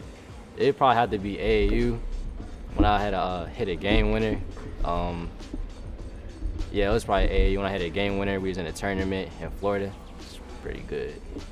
Yeah, playing locally or having the opportunity to play locally is a great thing. You have family members come out, family friends that you love, and it's good to see them support you. And just knowing that you're in a good environment is really what like keeps me going out, really like playing around like close to home. Yeah, so that's pretty much. My name is Christian Baker. I'm from Raleigh, North Carolina, and this is my second year at Blue Lights College. I feel like it was a great opportunity to get more, not just more college experience, but, you know, to join the Blue Lights family again. Last year I did have a great experience.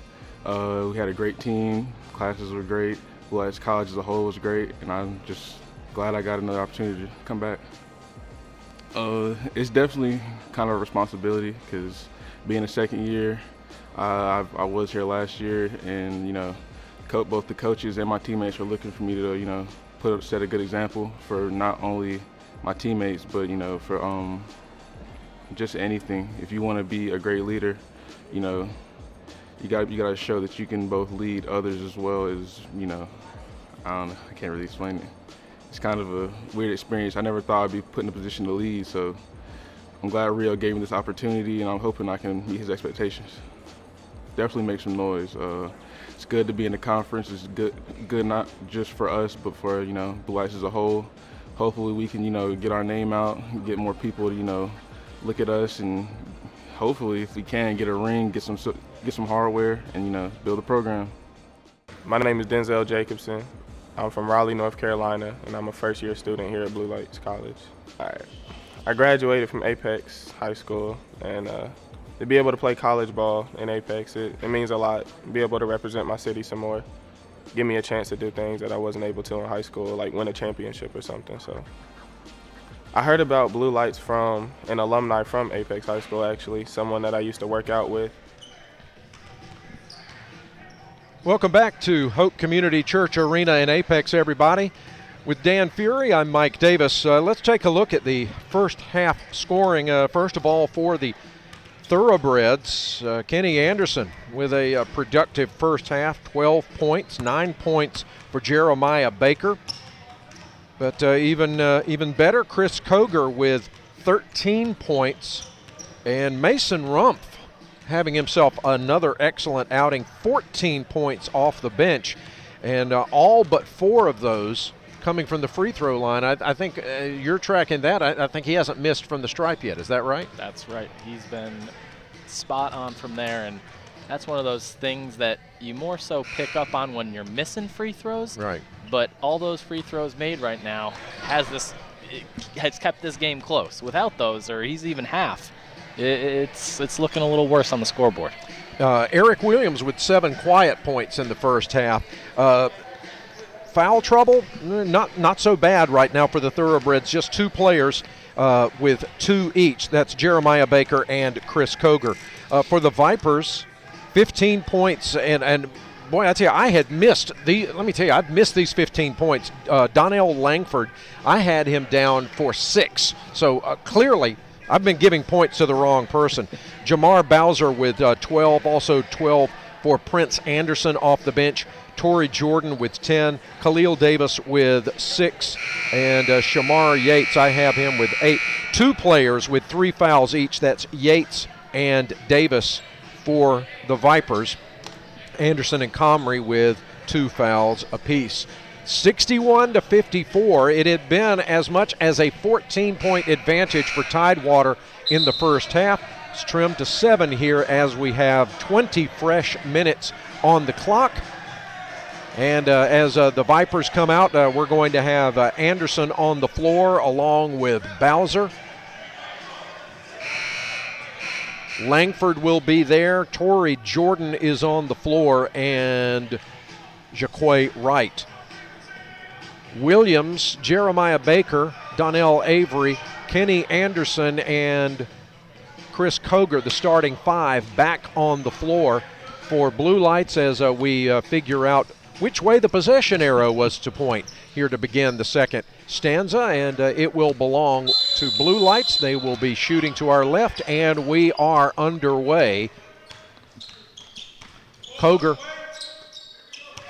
back to Anderson. They'll work it around. Donnell Avery has, he's come on nicely in the last few weeks, filling in particularly when Daquan Holloway went down with that ankle injury, swatted away, and Jordan comes away with it for the Vipers. 3 outside, and it's back to a 10-point advantage as Bowser gets his 15th point of the night, 64-54.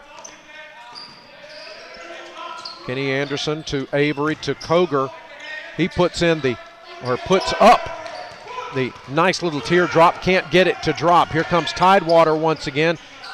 Inside out, 3 not there. Tapped up once, and it'll be a over the back call, I believe, for Wright. That'll be his second foul, first of the half for the Vipers. Wright started in that first half, had 1 quick foul. We didn't see much of him from there on out. We'll see what kind of part he plays in the second half here.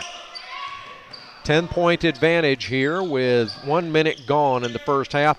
Williams to Baker underneath, wide open. Nice feed from Eric underneath. Give him the assist, give the points to Jeremiah Baker, and he is in double digits for the night.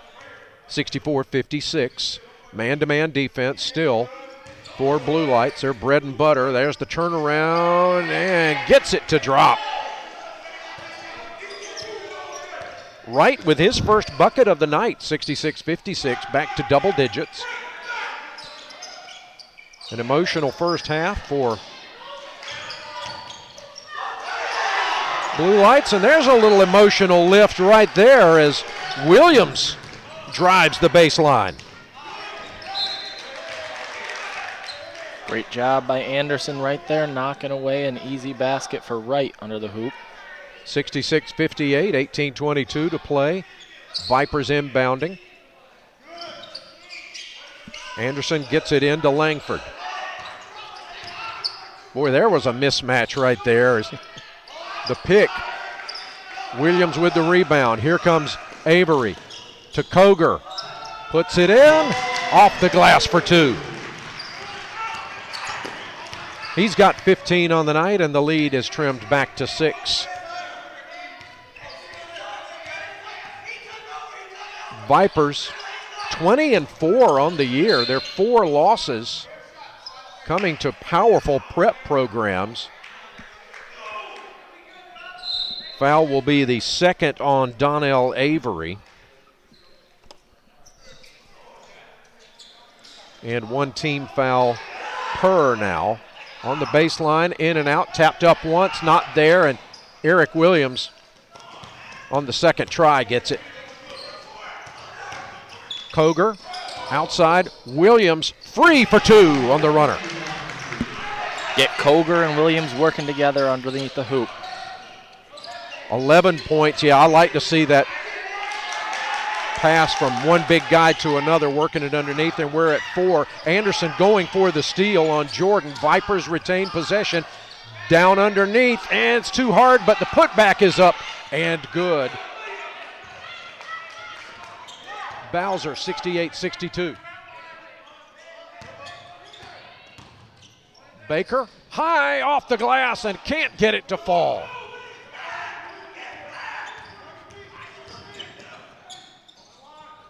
Too hard. Big guy underneath. He puts it back up, but the follow's there for Jordan. Back-to-back points off the offensive glass there for Tidewater Prep. Tough to take for Blue Lights College. And a timeout on the floor. 16:57 to play here in the second, and the lead is back to 8. Blue Lights College is grateful for the partnership of New Horizons Fellowship on William Street in Apex, where Blue Lights innovative community policing classes take place each week.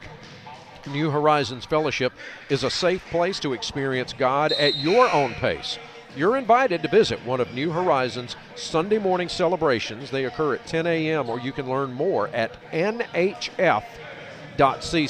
New Horizons Fellowship.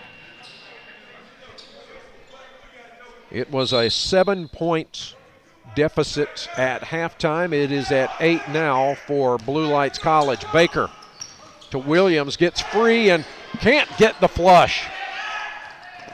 Stolen by Baker. Takes it inside, kicks it back to Avery, who chases it down. 19 to shoot. Baker once again, and a reach in, or a kick. It'll be a kick call. And Blue Lights will get possession on the sideline there by Mario Farr. 17 to shoot when we come back to action. Now they're going to bring it up to 20 after the kick, and here we go. Avery. Looks like a 2-3 zone being sported by the Vipers. Outside, 3 on the way.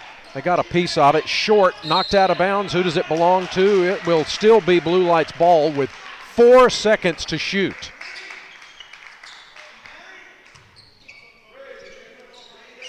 I tell you, everything is contested tonight. There's no conceding on a single play. Oh, and they give it back to, they reset the shot clock to 20. This is Koger, and that's his specialty. Bread and butter there on the turnaround by Chris Koger. Great job by Baker. We have more of that. Off the glass, too hard, and a foul on the play by Langford. Baker has no problem going to the glass, even with these big guys out underneath. Well, that is his game, and that's what the crowd came here to see tonight. Most of them coming to watch the hometown hero, and can't get that one to drop. 70-64. Jackson sits down, and Prince Anderson back on the floor for Coach Chuck Thompson. Misses that one, but the rebound by Williams. He's fouled on the play, though. Great job battling under there for a rebound. Doesn't come up with it, but gets the foul. And if that foul was on Shamar Yates, that is his fourth. And a timeout on the floor. And let's see if they're going to call this a full or a 30. It is a full. We'll take it as well. Back after this on the Thoroughbreds Sports Network.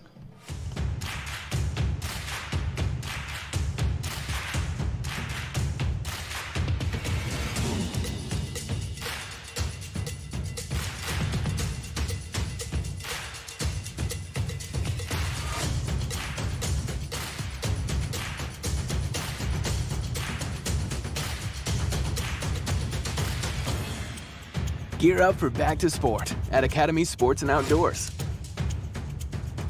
This is a Filet-O-Fish sandwich.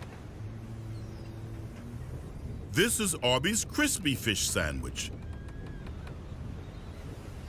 And this is Arby's Fish and Cheddar Sandwich. Ours are 2 for $6. Theirs is, oops, there it goes, who cares anyway. We're back to action after a nice inbound feed from Kenny Anderson to Eric Williams for 2. 70-66 now as we're back to action. Looking to go inside to the big unit off the glass, up and good. Nice move by Wright. And it's back to 6. This is Anderson. Oh, can't get the reverse to drop. 15 and a half to play. 72-66.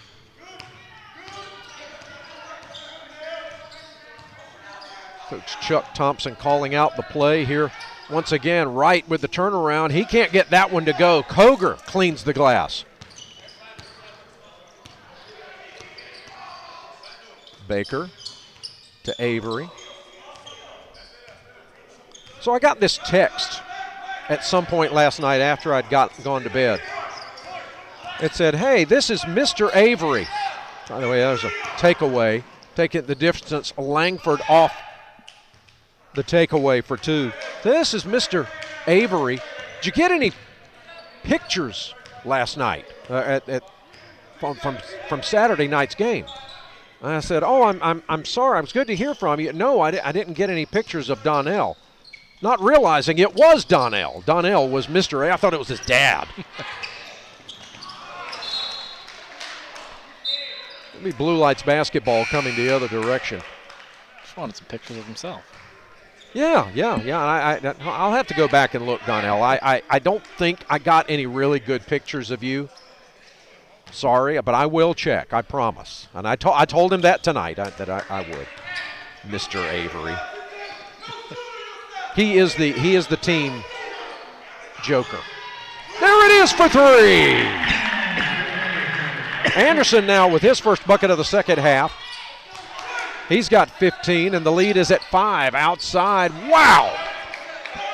They can shoot. Don't let anybody tell you any differently. That is Jordan lighting it up. He has 15 as well. 77-69 with 14 to play.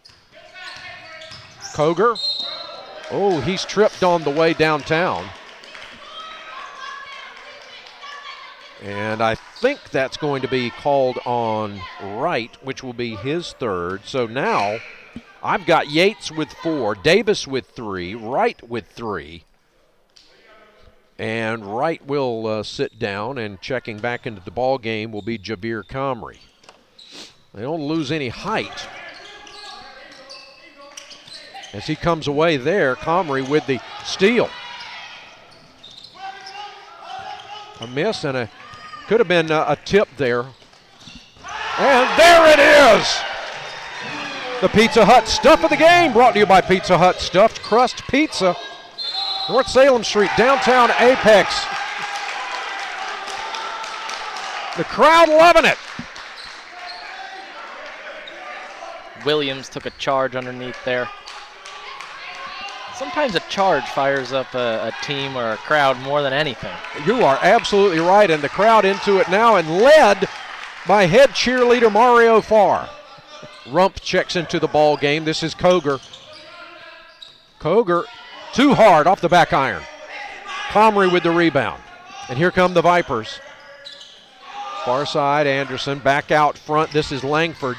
Langford on Rump, looking to go down on the baseline, and there it is. Good for Anderson. He's got 15. Wow, I tell you what, they can light it up. 80-71. And there's the takeaway at the other end. Jordan feeding underneath. There's the tip inside. Nice feed back to a double-digit lead as Langford gets 2 more. Oh. And another steal. And boy, that just plays right into the Vipers' game plan. And Daquan Holloway about to check back into the ball game. There's a whistle away from the ball, I believe, and a foul.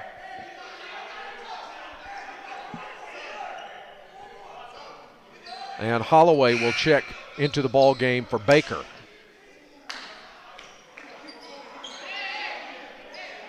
Since that slam and the charge that got everyone fired up, nothing has gone Blue Lights College way. Yeah, Jeremiah Baker pretty frustrated as he's headed to the bench right now. 82-71.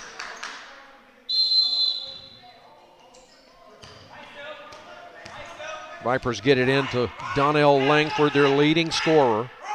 He's got 17, averages 27, and blocking call, illegal pick. Turns the ball over to Blue Lights. Yates back in, replacing Khalil Davis for Tidewater. 12.5 to go in this one, 82-71, and this is Rump feeding Koger, can't get it to go. Rebound, Tidewater. Wright's back into the ball game, gets another carom. Just a good-looking shooting team, man. I tell you, they do not miss. Their shooting percentage, and they're pretty good on defense too.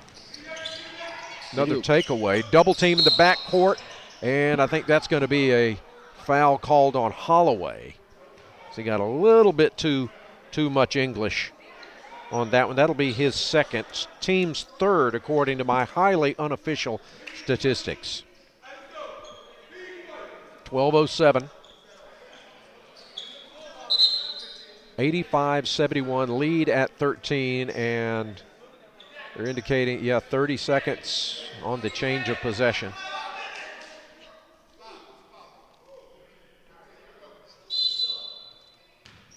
Shot clock is set, and ball comes into Langford.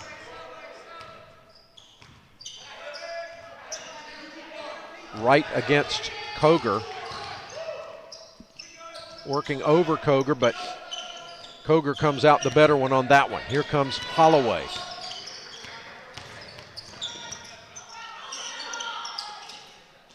Over to Rump, 11:40 to play. Rump free, in and out. And the follow by Williams, as Wright couldn't handle it. 85-73. Again, largest lead has been at 14. We're at 12 now.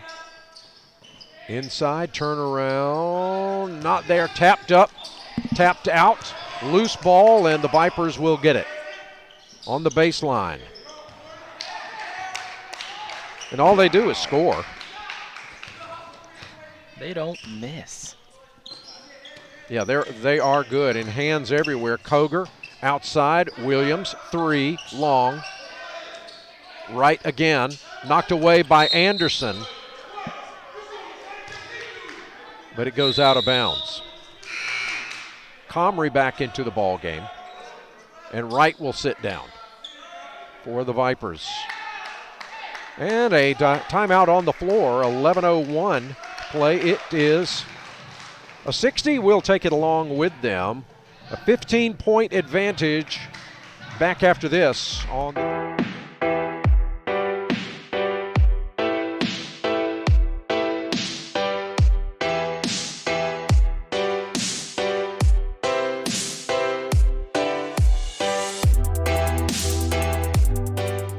The Mascot Media National Sports app is your home for your sports network. A free download in the App Store and Google Play, This app is the home base for your entire athletic program. Schedules, scores, rosters, news, social media, final score notifications, along with the ability to watch live broadcasts are just a touch away. Show your school support and allow your business to be featured throughout your school's mobile app. The Mascot Media National Sports App, your home for your sports network.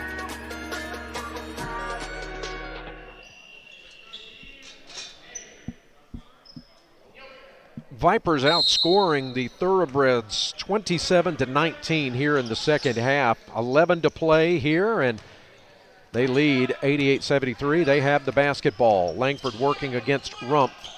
Kicks it over into the corner, back outside. Langford for three, not there. Chased down by the Vipers. They'll set it up once again.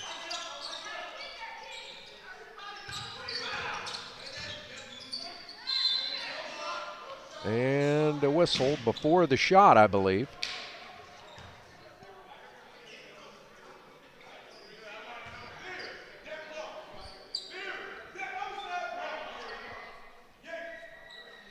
No bonus for either team just yet before the shot. No free throws coming, and a whistle.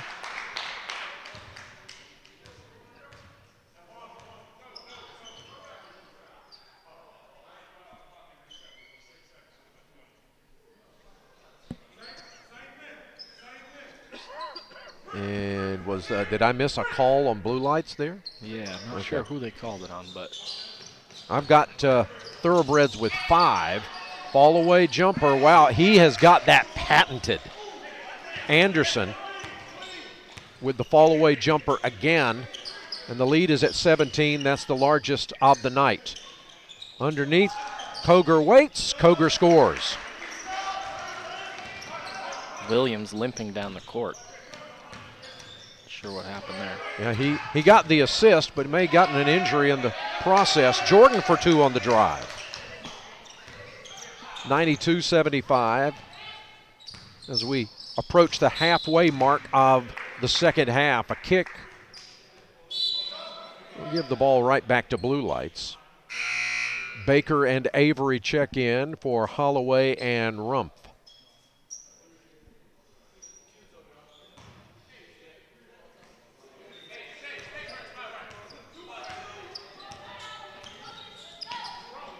Feed to Koger, to Baker. Finds Anderson open, not there. Off the glass, no. Koger with the rebound. Anderson. And the feed intended for Koger, but he couldn't get free. And a foul once again called on blue lights. With 9:42 to play, Vipers inbounding. And Avery providing the opposition. This is Langford to Jordan. Yates, the Memphis, Tennessee product, gets free and puts it off the glass as he gets around Williams. Wow. He's got 12 points on the night, 94-75. The lead is at 19, largest of the night. Anderson to Williams. And Eric tries to hand it back to Anderson, and it just doesn't work. And you're right, it looks like Williams is limping a little bit. He's not at 100%, and Koger may have just drawn his third personal. Mason Rumpf about set to check back in as Comrie will go to the line to shoot 2.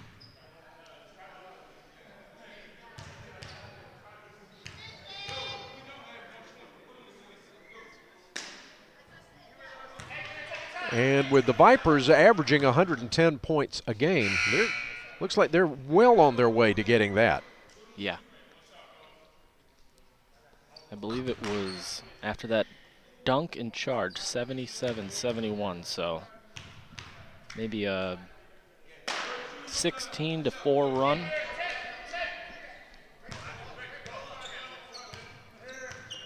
95-75 at 20. That is the largest of the night. And with 9 minutes remaining, it's time to start winning little battles. And a foul. That's going to be Comrie. And Mason Rumpf will have a couple of opportunities coming up. Buying, selling, or relocating in the Triangle? Let Johnny and Danny Blackwell of the Blackwell Group Keller Williams Elite Realty be your first call. Johnny and Danny have access to the best technology to help guarantee your real estate success. From top-of-the-line websites to their own personal KW mobile apps and social media realms, they work hard and smart to reach your goals. Find out more at theblackwellgroup.net. Rumpf goes 2 for 2 from the line again. First 2 points of the second half for him as Baker chases down the rebound. Here come the Herd. Outside to Rumpf for 3, not there.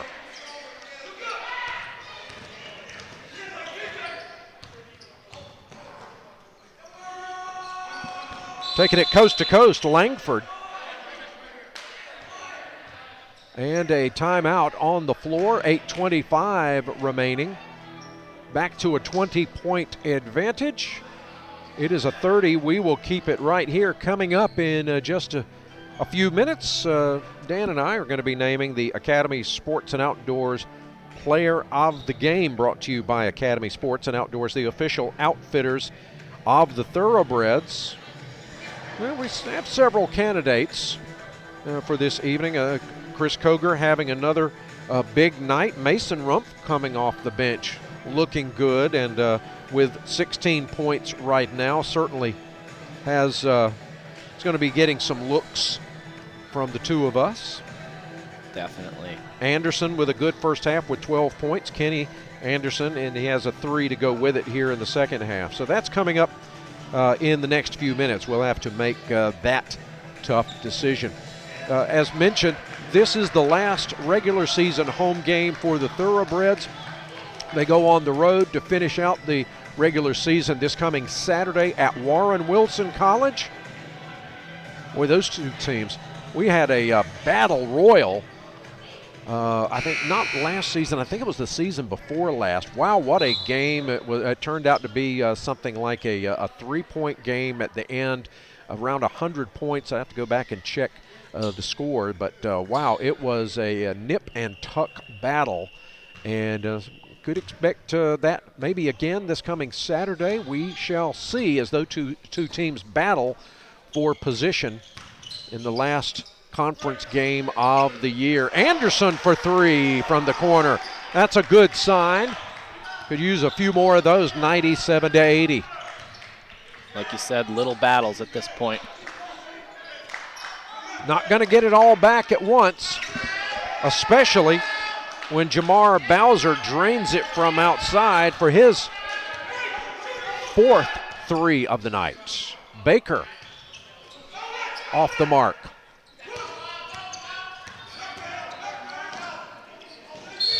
And Rumpf with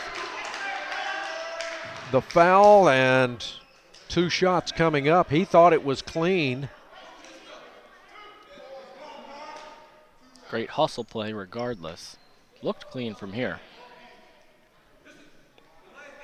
And that should put the Vipers in the bonus for the remaining 7:45. 100-80, lead at 20, and the first one not good for Bowser. Chalka checks in for Rumpf.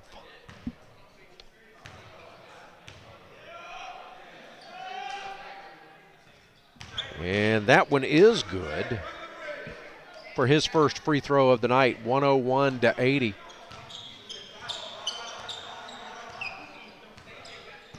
No doubt the Vipers, the most individual talent, top to bottom of any team that the Thoroughbreds have faced all season. Chalka brings down the rebound, gets it off to Anderson. He doesn't have numbers, but he's going to see an opening, take it and put it in for 2. 101-82. There's Langford, and they're going to count it. Foul by Avery. I have that as Donnell's third. Yep.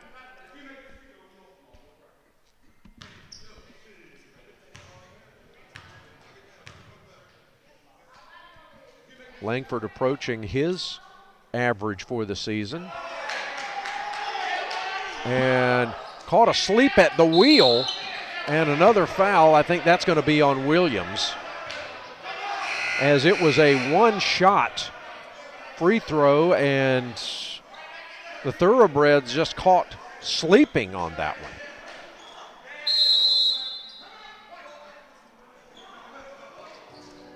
Timeout on the floor. 7:09 to play in this one, 103-82. We'll take it right along with them here on the Thoroughbreds Sports Network. At Academy Sports and Outdoors, every pair of shoes comes with a view. And all our workout gear works as hard as you do. Our yoga wear offers a whole new perspective. And our home gyms inspire new profile pictures. No one has more ways to get fit, stay fit, and live fit at everyday low prices than Academy Sports and Outdoors. Right stuff, low price, every day. You can hurt yourself anywhere, on the field, in the yard, or walking down the street. At Duke Orthopedics, we offer a range of treatments, from urgent care and sports medicine to physical therapy and advanced surgery. And now we've added more locations, more specialists, and extended our clinic hours so you can get seen quickly. We're giving you convenient access to orthopedic care when, where, and how you need it.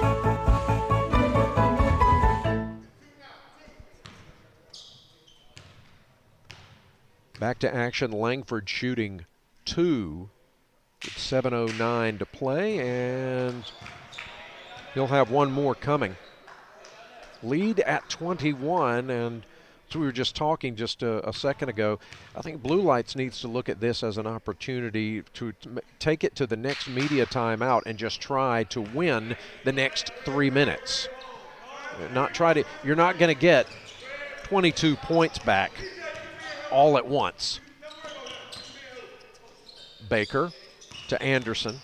Anderson finding the man underneath. That would be Eric Williams, and he's fouled. He'll have 2 shots coming up. Yeah, you don't want to go in these last couple games of the season kind of finishing off a game like this where you just continue to let it get away. You fall asleep under the basket like that. Finish with a couple threes. Have a little confidence going into that next game. That's right. That's right. And Williams will have one more coming with 6:56 to play in this one. Still a lot of time left, but Blue Lights needs to take a look at it as an opportunity here to win, as we said, those small battles. This one a little long, and Avery trying to chase it down. Who touched it last? And it's going to be Viper ball, and sort of everything seems to be going that way here in the second half in particular in this ball game, 104-82. And over and back will be the call, a turnover, as Davion Jackson takes that extra step into the backcourt. Take a turnover like that. Take anything you can to kind of get something going. Right, and you can just tell, you can look at the Thoroughbreds right now, they just look lost. Yeah. You know, they've got that look on their face that, why are we even out here? And that's, that's a self-fulfilling prophecy. Right. So they need to get their heads back into the ball game, and that's going to be the challenge here in the next little bit. Kenny Anderson making his way, he was headed out of the gym. Now it's coming back in. Not sure what was taking place there as the rebound comes down to Tidewater.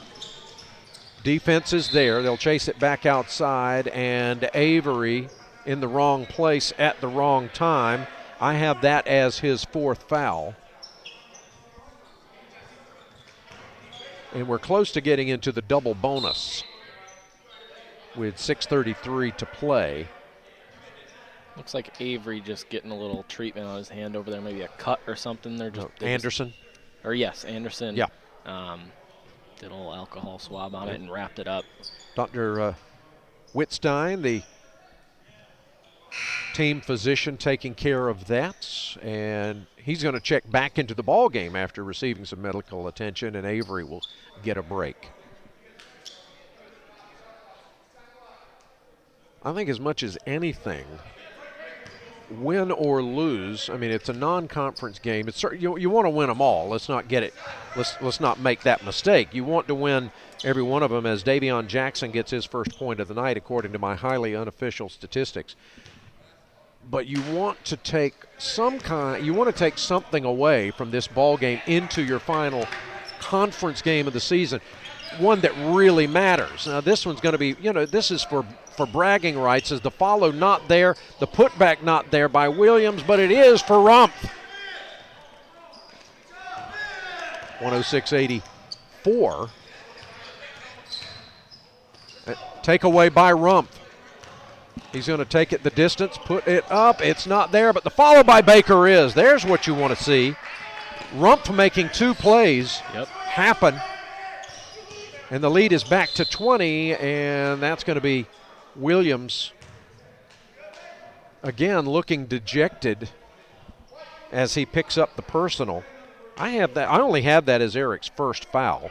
Yeah. But that's going to put, according to my statistics, that's the 10th team foul. So we'll be at the double the rest of the way, with Anderson going to the line, and he's pretty automatic from right here. I jinxed him. But he'll get another opportunity. Well, he's got two shots anyway. But you really want to take something from this game and try to carry it over into that game at Warren Wilson. And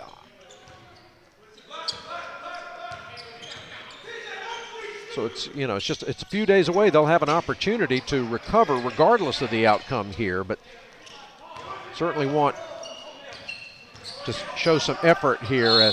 And that's going to be a SWAT call on Eric Williams, picking up his second quick foul. Yeah, late season non-conference game can be dangerous sometimes. You let it get away from you like this, and the last thing you want to do is let it roll over into that conference game later this week. That's right. It will be the first time this season that Blue Lights and the Owls will have met. Warren Wilson just starting their season on March 1st. They just got the clearance from their administration with the COVID restrictions and whatnot, just got clearance to play this final season, or this final month of the season. So it'll be the only time, and nice work by Baker to cut inside for two. And Warren Wilson coming into the game looking for their first win of the season against 3 losses. Tapped up outside, another opportunity for Jordan. It's not there. He's going to get his own rebound and still can't get it. This time it's tapped into the hands of Mason Rumpf, who's going to take it up and in and one.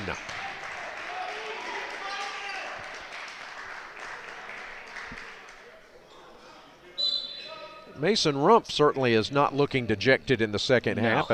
He's sort of carrying the team on his shoulders.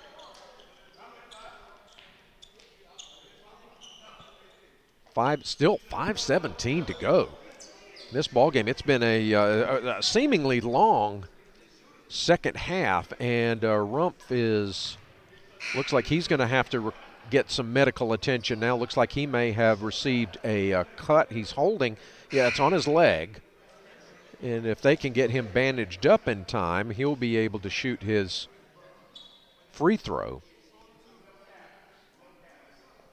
And they're doing a little countdown right now to make sure that this doesn't take too long. And Dr. Wittstein working feverishly to get him back into the ball game. Otherwise, I think Kenny Anderson is standing by to shoot for him. But Mason says, no, I'm good. I'm good. So here we go with 5:17 to play. Down by 19. One shot.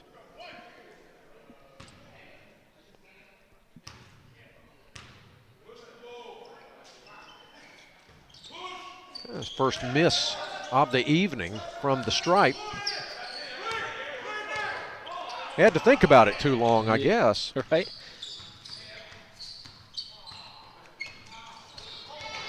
Oh, and that's going to be a tough wrong place, wrong time call for Mason Rump as he picks up his third foul. And when it rains, it pours. He'll sit down, and Holloway will check back in with Langford heading to the stripe.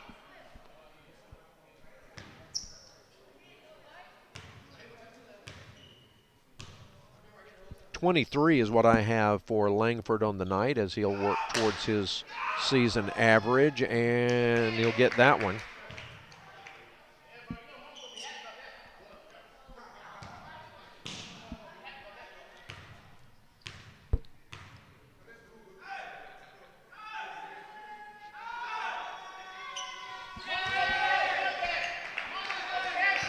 And he's got 25, 111 to 90. And just not quite enough English on it. The fall away by Koger is good for two, and he's got another one coming. Yates, I have that as Shamar Yates' fifth foul. And we'll see if we get that call from the table, and I believe that is the case. So he will sit down, and Prince Anderson checks in for him. Koger will get a chance to finish off what he started here. And he does. Still a lot of time here for Blue Lights College to go on a little run and finish out with a little pride, a little something to carry into Friday's game. Down by 18. There's an opportunity as Koger hauls it in. Off to Kenny Anderson. Bringing it across. Long three on the way. Koger's there. Feeds it inside, and the reverse not there for Eric Williams. That looked more like a volleyball pass than an actual shot. I don't think he possessed it. He just kind of tapped it back. And Baker with a little too much physicality on the defense. I have him with 3 now, and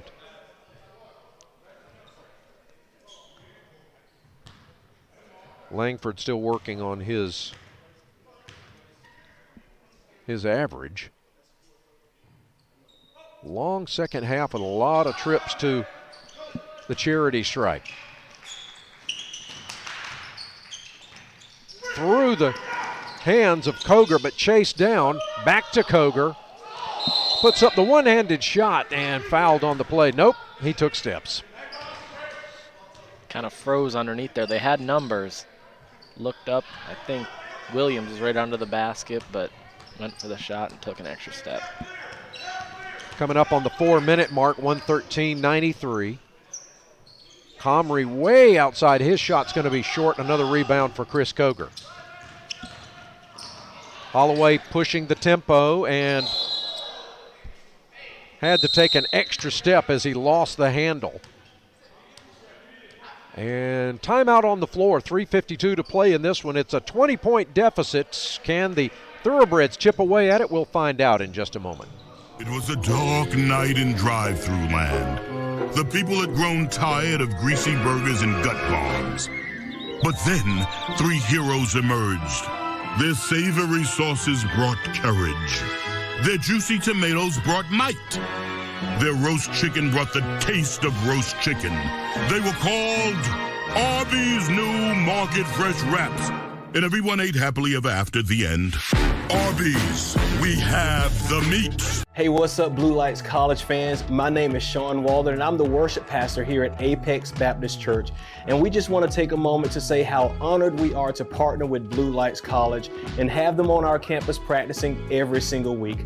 We're thankful for their involvement in the community and their commitment to serve as first responders. You guys are amazing, and we are so thankful for you allowing us to be a part of all that you do.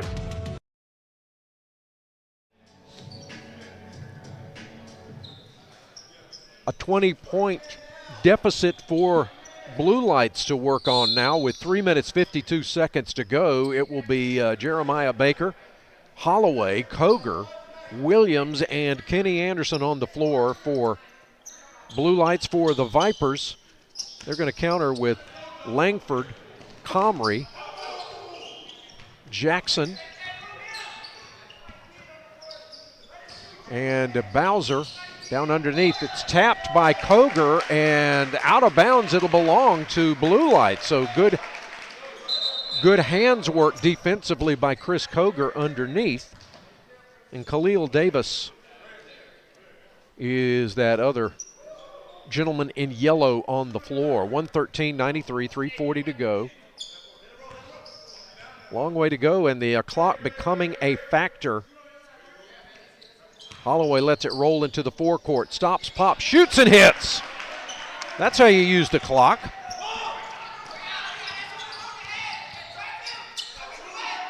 Three on the way, not there. Follow is up. Follow is good by Comrie. I have that as his first field goal of the night. Rebound Vipers. Nice bounce pass to get underneath the outstretched reach of Baker. But Koger going to come away with it. Anderson underneath the basket finds Koger, and Koger fouled by Comrie.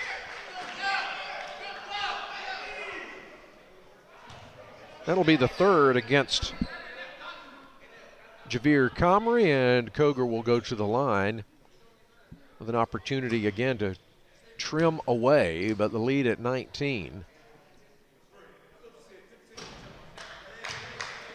3:06 to play.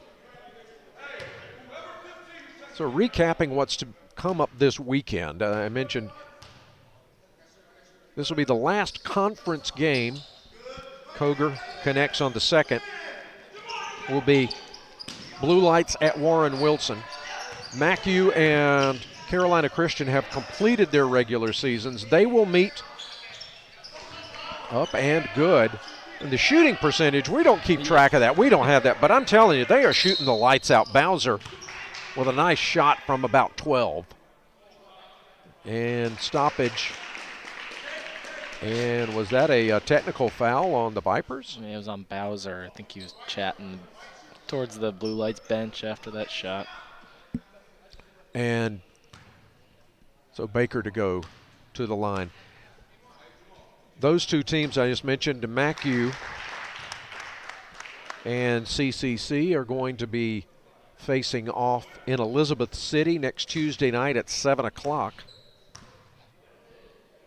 The winner to advance to the championship game to be played probably either Friday or Saturday. That's yet to be determined depending on what happens in that game and in the game between Warren Wilson and Blue Lights. Where that game is going to be played, we know that we're going to be playing them back to back. We just don't know where next week. So, and count it with another on the way for Kenny Anderson. He is fouled by Jordan. I have that as Torrey Jordan's first foul. I feel like we both keep saying this. There's 2:46 left here. It is they just string something together, yeah. And that score doesn't look too bad at the end of the game. I mean, regardless of how it was played out, that score, that there's something to say about that. Yeah, and it's been an incredibly long second half. Here's Anderson. And Koger's shot just a little bit too long. He's going to kick it back outside. Holloway hit from there a minute ago. He can do it again. Giving up the 2 for the 3, and we're down to 13 all of a sudden. 117 to 104. Maybe a little spark of life here. Baker can't come away with it. I think the shot clock reset too quickly.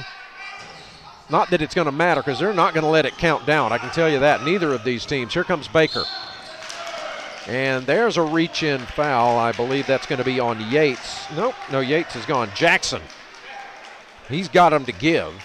But that'll be 2 shots for Jeremiah Baker.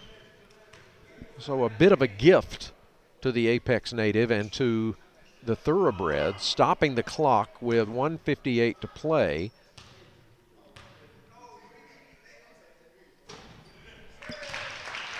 Yes, sir. Lead down to 12. Comrie out.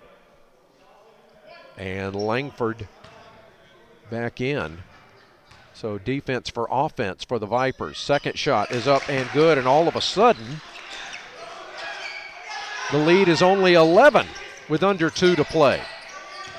It's what we've been waiting for. What can they do? And there is a travel. Another gift from the Vipers to the Thoroughbreds. Of course, a gift that was earned. Good defense by BLC. Koger will inbound on the baseline to Anderson. Full court pressure. Batted away, gets it back to Koger, to Anderson for 2. Not there, too high. Tapped out of bounds, last touch by the Vipers. Starting to feel just a little bit of a motion pickup here at the arena. You get to this point and all of a sudden you're excited and it's a game again. You look back 5 minutes when you're falling asleep under the hoop. It's like, you can't let that happen. There was tons of time then. There's still a little time now. I mean. Rebound, Khalil Davis. Well, do you start fouling? At what point do you start doing that? Well, Davis with authority. Holloway with the drive, batted away, and so is Holloway. Not just his shot, so 2 shots coming up for the sophomore out of Roxborough. 119 to 106. 78 seconds to go in this one in regulation. Subs once again on the revolving door, getting set to check back in for Coach Chuck Thompson.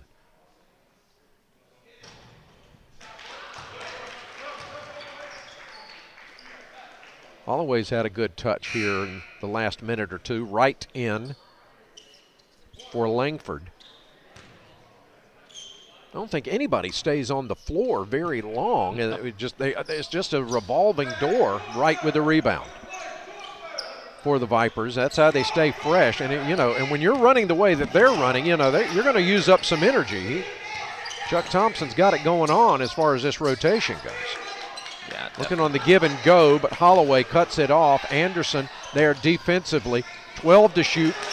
Ball knocked away, loose, picked up by the Vipers. Langford, but Koger is there. Off to Williams. Williams bringing it across, and that's probably not what they want. To Anderson. Anderson has it knocked away, gets it back. 45 seconds. There's to Koger. Koger with the flush. 10-point game. 43.4 seconds to play. Timeout on the floor. And let's see if they're going to call it a 30 or a 60. It is a 30. We will keep it right here. And a nice drive off the feed inside to Koger. And that's an Arby's drive-through brought to you by Arby's on East William Street in Apex, the official drive-through of the Thoroughbreds. Time for some stops here in the last going, but like I said, we've trimmed it down to 10 right here, Dan Fury. Not a lot of time left. You're going to have to get the ball and get it back quick. It's at this point, it's still a 4-possession ball game. Yeah, I mean, it's a long shot to score 10 points here, but keep that pressure on. Score some points here. And when you look back at the score later this week and you see a 5-point loss, don't let this turn into a 15-point loss is what you don't want to do here. If you lose by 5 or 10, but don't give up possessions, and don't let this turn into a 15-point game at the end. Christian Baker checks into the ball game. Chalka is back in as well, joining Jeremiah Baker, Holloway, and Anderson. So putting in some size here for the Thoroughbreds, and Holloway is going to be called for the reach on Langford.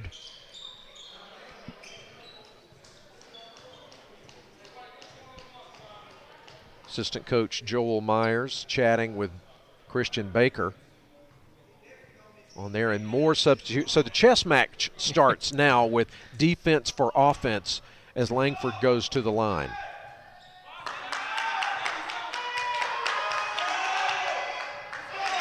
This is the front end, so a glimmer of hope there as Baker and Chalka sit down and Williams and Koger back onto the floor. So again, you now get a little more height than there, replacing Chalka to get this rebound and then some offense. Langford connects, and he's got 26. Here comes Baker. Baker taking it right to the hole, got it, and a foul!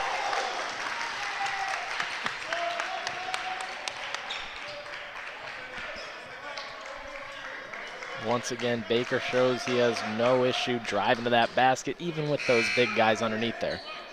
Once again, the bigs sit down. Williams and Koger. Baker back onto the floor. That's Christian Baker, and Chalka checks in. Joel Williams coaching up Holloway and Anderson as Baker toes the line. Gets it. The lead is at 8, 37.2 seconds to go. Quickly down the floor to Langford, and he's going to drop it in. Too easy. 122, 113. Baker off the glass. It's not there.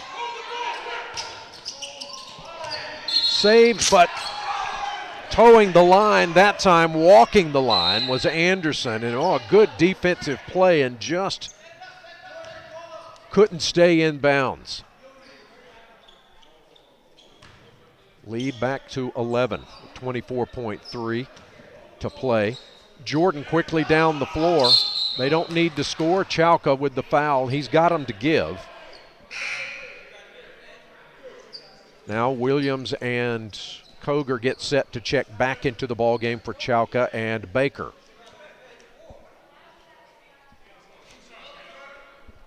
And Davis on the stripe. You mentioned it a couple times. This is, I think, the longest second 10 minutes of a half I've ever experienced. Yeah, we are right now. We usually the game total running time, actual time for one of our home games is about an hour and 45 minutes. We're over 2 hours and 6 minutes now. Yeah, I mean, the game didn't move slowly through the first half and even the first part of the second half. It just seems to be this. Bowser with the body on Baker, 20.3 seconds, so just a few seconds tick off the clock, but the lead is at 12. Still Thoroughbreds hanging around, trying to chip away at this. The clock is not their friend, however. Again, Christian Baker and Yadek Chalka back onto the floor, replacing Williams and Koger. One more for the Apex native there. He's got that one as well. Back to 10. And take your pick. Who's going to get the call on that one? I think it's going to be Quan. Yep. His third. Although that's pretty irrelevant now with 17.9 to play. They stopped the clock. Going back to your mention earlier of a player of the game, when you had mentioned it before, I might have been inclined to say Mason Rumpf. He was consistent most of his points came from the line. He was consistent all day, but he's been completely missing for the last 7 minutes of the game, and I would say it's been Jeremiah Baker who's kept him in down this stretch here. Anderson for three, stops the clock with 12.3 to go and trims the lead to 6. Well, he's completely missing because he's not been in the game. You know, it's not like he's there but not there. He's just not been on the floor. Yeah. And I'm gonna split the decision. I am gonna go with Mason Rumpf, and I agree. There's nothing taken away from Jeremiah Baker. You're absolutely right. He has kept Blue Lights in this thing in the late going as Anderson, that may have been the dagger right there, but Anderson has got him now with 20 points on the night. Baker, you're right, has certainly kept Blue Lights in this ball game, but they wouldn't have been here without Mason Rump's work off the bench. So it's going to be a split decision tonight for the Academy Sports and Outdoors Player of the Game. Anderson off the mark. The follow by Williams isn't there, and that is the ball game. So a gallant effort to come back into this one, and a nice show of sportsmanship between Langford and Holloway there as the Vipers come away sweeping the season series 2-0, and they improve to 21-4 on the season.